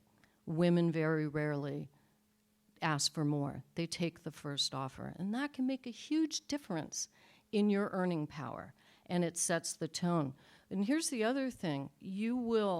I will think, and this is just me, but I'm sure other people think the same. When someone doesn't negotiate their salary, I go, oh, she's not as senior as I thought she was. And how's she going to negotiate on behalf of the company? So it has this ripple effect. And we also don't ask for promotions. I had a boss tell me, who's very powerful in the games industry, that I was the only woman who ever asked him for a promotion. Out of all the people who've worked for him, he said, men come in all week long, but women wait to have it granted to them. And I had to remind him, yeah, but you told me no. He said it takes board approval and all this, and I wouldn't leave his office because I told him, I said, you want me to do this impossible thing, and I need the authority to make it happen. And he couldn't argue with that. So it's not just about asking, it's also about how you ask. about being strategic. And that leads me to the next area that I think is really critical of how you can blow through a lot of these doors and walls that you'll hit.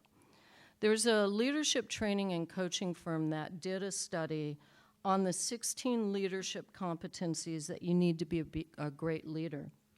And women in management and entry-level positions exhibited strong leadership qualities, stronger than their male colleagues, in all but one area: strategy. And as I mentioned, I was showing up to work every day without a playbook, mistakenly believing that I'll be noticed and validated if I just work hard enough. But I wasn't winning until I became strategic about my career and my contribution to the company. Hard work without a strategy will not win. We have to play the game and not let it play us.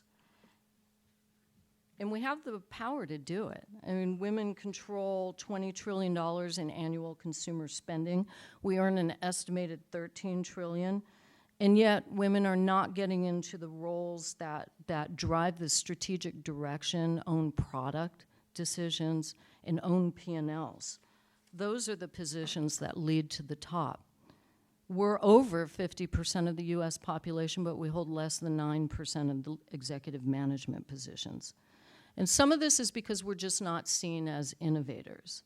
And yet, when given the chance, we have seen many remarkable women shatter the myth that we can't be innovative.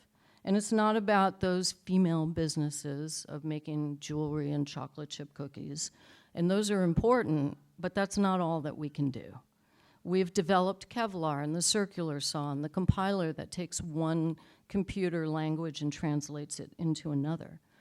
Those are badass inventions created by women, but we need more of them. You attend any tech conference and you can see the problem loud and clear. Women hold 25% of STEM-related jobs, and that number isn't growing, but the demand for those jobs are. And if we don't get more young women interested in technology, that disparity gap is going to increase, because there isn't a business today that doesn't need technology resources. And it's not for lack of want. Every company I know is looking for female coders. You are hard to find. And why is that? The problem, I think, starts very early with the stories we tell little girls. Little girls are told that they're not good at math, and yet they get consistently higher grades than boys in all general subjects. We're told as we grow up that the corporate world is a battle and that we can't win it, that men won't let us advance, that support and staff roles are the best career paths for us. The story that women are catty and they don't help each other. That's not my experience. We need to create better stories for ourselves that don't diminish our power. And that's why I think more girls should play video games. You know, from an early age, boys are conditioned. And if you take little boys, you go watch them play t-ball, you know, and they lose their first game, they're sobbing, right? But they get conditioned to start looking at life through a strategic lens, through playing sports, learning how to show up as a team player, playing video games. They're exposed to organizational theories and combat strategies that help them outmaneuver the competition. They even develop synergistic communication and leadership skills through playing online multiplayer games. They learn the strategies of how to win individually and together as a team. And girls, on the other hand, are often directed away from these activities. Our attention gets put on our appearance and towards the accumulation of skills that will make us good, caretaking people who can support others. Recently, though, we are seeing elementary school girls being encouraged to play team sports. And this is so wonderful because that will start to have generations of people growing up seeing women as team players and not just cheerleaders and medics. But if we want our girls to grow up to be better life strategists who can get to the top management tiers of corporation and government, I believe we also need to encourage them to start playing video games and work with toys that they're building things in. Because I've learned firsthand that playing video games can teach you the fundamentals of strategy. Playing video games helped me to understand basic mechanics of game theory that I directly use when developing product strategy. Strategies that are focused on motivation and winning. And games help me build the analytical muscle to break down quickly why something will fail, or even better, why it might succeed. And I'm not talking about games where chocolate is evil and you put makeup on your unicorn. I'm talking about those games of heroes and squadrons and limitless adventure. Games where you see yourself as a builder and a maker, a mage, a fighter. My friend Una Fox, who runs tech initiatives at Disney, also works with a nonprofit called Coder Dojo that teaches little kids how to code. And she told me that 40% of the kids in Coder Dojo are female, and they all, most of them, play Minecraft. Minecraft could very well be the tipping point that gets more girls into tech, and more females into technology. And most games are created with this win-loss criteria with an emphasis on losing. When you play a video game, you learn how to win by losing over and over again. And what this teaches a young mind is that intelligence is incremental, that knowledge can increase with time and effort rather than just being something that you're born with. Because if you think intelligence is only inherent, it can set you up for confidence issues downstream when things don't come to you easily. And learning how to deal with failure and loss will make for brave little girls who will grow up to be bold women who aren't afraid to take risks and will make bold moves in spite of direct opposition. And when our daughters can create worlds, make friends, and have fun playing video games, this very well could be the fertile soil that helps them to see a bigger vision of themselves as bold innovators and builders of the future. So thank you very much.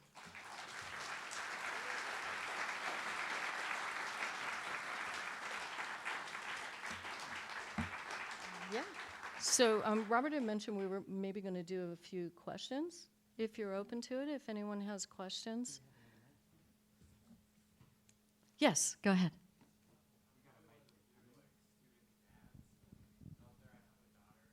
Yeah.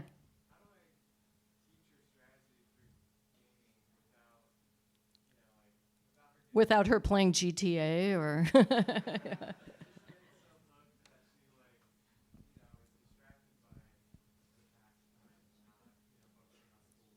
Sure. Well, I see a lot of parents doing Minecraft with their kids, and I think that's great. I think you have to time box everything, and then also we have to train kids to know how to take care of themselves with online communication, and there needs to be some monitoring of that. So I think if you set goals and you work on it together, then it's something special that you do. I mean, I think one of my favorite YouTubers is Minecraft Dad. I've seen a lot of people really come together as a family doing that together, and I think it's really important for fathers to do with their daughters, as well as if we can get the moms involved too. Thanks. Mm-hmm. Wow, that's a good. Oh, I just started firing up Breath of the Wild, Zelda on Nintendo. I think Zelda was probably the first game like I didn't leave my bedroom for days. I'd say my favorite one is probably Last of Us, because I just think it's a beautiful game. It's very well written. I tend to, even though I ran a lot of the multiplayer tech teams, I don't love playing online. Some of that is it's super hostile toward women. In the old days with the PC gaming, I used to play with male voice fonts, to change my voice. So it's still pretty hostile. But then, again, I love watching these YouTubers like Ms. Heart Attack, when she has all these killed by a girl videos. She just does not back off. No matter how abusive they are to her, she just goes, oh, really? That's all you got? Take this, and shoots them in the head. And so I think, but I think Last of Us, and then I love the System Shock and BioShock series. I think the first BioShock was one of my favorite games. Yes, Nicole. Wonderful talk. We're really great. I really glad that we got to see it. I was curious, one thing that you've done that I hugely admire you for is raise funding. I know we have a lot of folks in the audience here that are, budding entrepreneurs. Right. What advice do you have to us about, raising money for our, whatever it is that we want to do? Yes, and I think sometimes the topic of women and funding in Silicon Valley gets conflated in ways that I don't think are helpful, because a man without a track record is going to have just as hard of a time raising money with, traditional venture funds.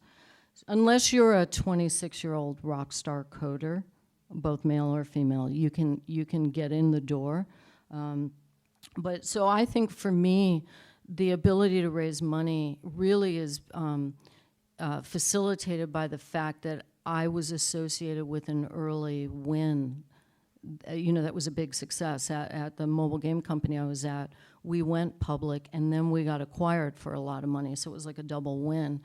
That took away any resistance I would have to getting that appointment. But it's a challenging time to raise money in VR right now because it's a very small market. And I will say that most venture firms will invest in people, which is why it can be perceived as being a boys' club, because they mitigate risk by funding the same people over and over again.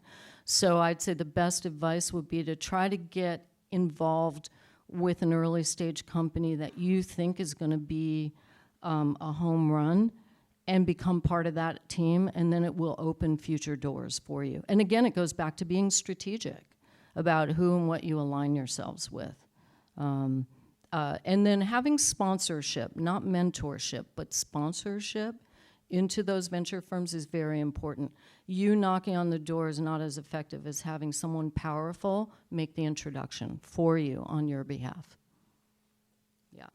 Yeah, but you're always raising money too. I think we closed our Series A or large seed round, however you want to brand it. It was $4 million for our new company.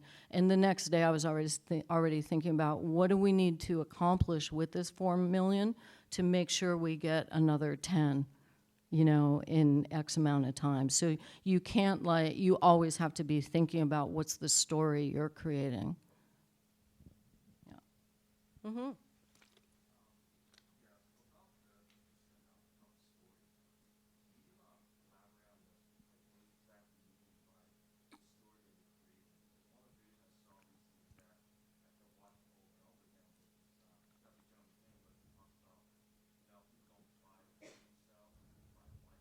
Right.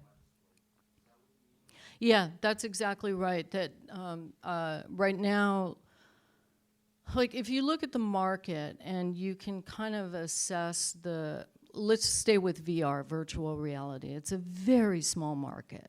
And if you go in and you have the story of it's going to explode, and the truth is right now there are only 3 million monthly active uniques, you need a better story, right?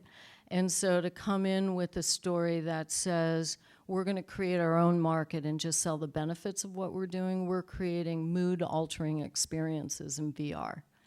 And to be very open about it and say, this is a new approach to how to use technology to change the way you feel.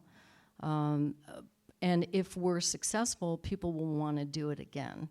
And so I think you have to kind of take the person on the journey and sell them on the vision. But the story has to also has to accomplish, you have to build the confidence that you're the one who can execute on it. So sometimes I can do that very effectively, and sometimes no matter what the person in front of me, there's no convincing them, so you also have to kind of move on at that point. Some people just don't like investing in certain businesses and in certain markets, and it doesn't matter how competent you are or how much you sell yourself in your idea, they're just not going to go there. So it's also figuring out the right audience for your story. But the story has to build confidence and an exciting journey. And I also think that at least I've been attracted to businesses that nobody thinks is a good idea, right? So when we started Jammed App Mobile, the mobile game company that's now EA Mobile, people would say that in 2000, no one will ever want to play a game on their cell phone. We heard that right to our face. And when I started working in e-commerce, we would hear no one will ever want to buy something they can't try on. Or why would anyone want to watch someone else play a video game? To which I would say, why would anyone want to watch someone else play golf? It's kind of the same thing. And so when you hear that, you know, VR is only for hardcore gamers. Well, if we can change the way you feel and fast track some of the effects of meditation without actually having to meditate, I think a lot of people will do it. You know, so I also have to believe my own story, you know, and because if I don't, no one will. And that's kind of how I choose the projects, if they seem kind of challenging. And maybe, too, it's that sense of wanting to win at something really difficult, you know, to me makes it a little more fun. Right. It's a good question, though. I like it. And narrative's important. And I think it'll help you define, is your idea, is the story you're telling the same one everyone else is? It's probably too late for that idea. Yeah. Question in the front. Oh, Give you yes. the mic. Hi. I mean, I can't throw the mic, so. Got it. We need a Nerf mic. There you go. So the leap from being a designer or engineer, yeah, ArtCenter grad, yep, to being a successful entrepreneur who's really a business person and a business leader, yes, can be very counterintuitive. Yeah. And very surprising. Yep. So can you comment on that a little bit? Yeah, sure, because I actually started off as a graphic designer, you know, and but I found that there was this ability to communicate the idea and the vision that started to get me attention. And then what I observed was, well, as I started, you know, I kind of started doing front-end coding and worked my way back. I had this curiosity to understand more and more how things got built. And having that full stack understanding, especially around analytics and data. That's one thing I found as a woman, because I got questioned so much about my ideas, that if I showed up with the data, they couldn't argue with it. And so I would always design little tests and show the data in a way that kind of pushed the idea forward. And then I would present like plans that would say, well, if we could do this, one small test, which might only cost $10,000, we'll be able to look at it and determine whether to go on with it. They like, businesses like, leaders like that kind of thinking, that incremental thinking, because it mitigates risk. And in a startup, that's critical, because you can go down a path and waste a lot of money, and then you're out of money. For me with business, I kind of kept getting pushed into management because of that ability to communicate ideas. One of the best jobs that I had, I think that was the tipping point, was I was working at a web development company that got bought by an incubator very early in my career, and I was a coder. And we would prototype at this incubator the business ideas from a front-end standpoint and code them, and then evaluate them with the management team on the viability as a business. And it was there that I found my voice and my ideas started to be met with a lot of support. And I also found that to be incredibly creative, that if you could come up with an idea and then figure out a path with a team of smart people and a data foundation that will continue to inform your decisions, that's what made business fun for me. The bureaucracy of business I wasn't as interested in when I got into big companies, which I usually joined through acquisition. But I love that iterative process. I find it very creative. And I love to be proven wrong, too, by the data. You put something up and you think, oh, green buttons mean go, and they're going to convert more, and the orange button wins every time. You know, and that kind of stuff is really fun. We do side bets on it, and multivariate testing is a science, and I find it really fun. Analytics really takes a lot of the fear and anxiety and the crap out of business, and you can really just look at, it's a conversation with your end user. They are communicating directly with you in a way that can be extremely surprising. So I think that would be one piece of advice I would give someone starting off. Learn about data. It'll make you hugely valuable. How to do your own SQL queries, it's not that hard. There are online videos that will show you how to do it. And validate data and find, you can find your story through data, going back to the storytelling. And then people always look at data through confirmation bias, and I always thought it'd be a really fun TED Talk to see someone take one data set and show all the different points of view from it. Because that's something you have to catch. Now that I have people presenting data back to me, I have to sit there and go, what's their agenda here? Because somebody else will walk in with the same data set and tell the opposite story too, right? It's kind of funny. So with that, I actually think we're going to have to break for lunch. Thank you so much. Thank you Nanao. so much. Thank you.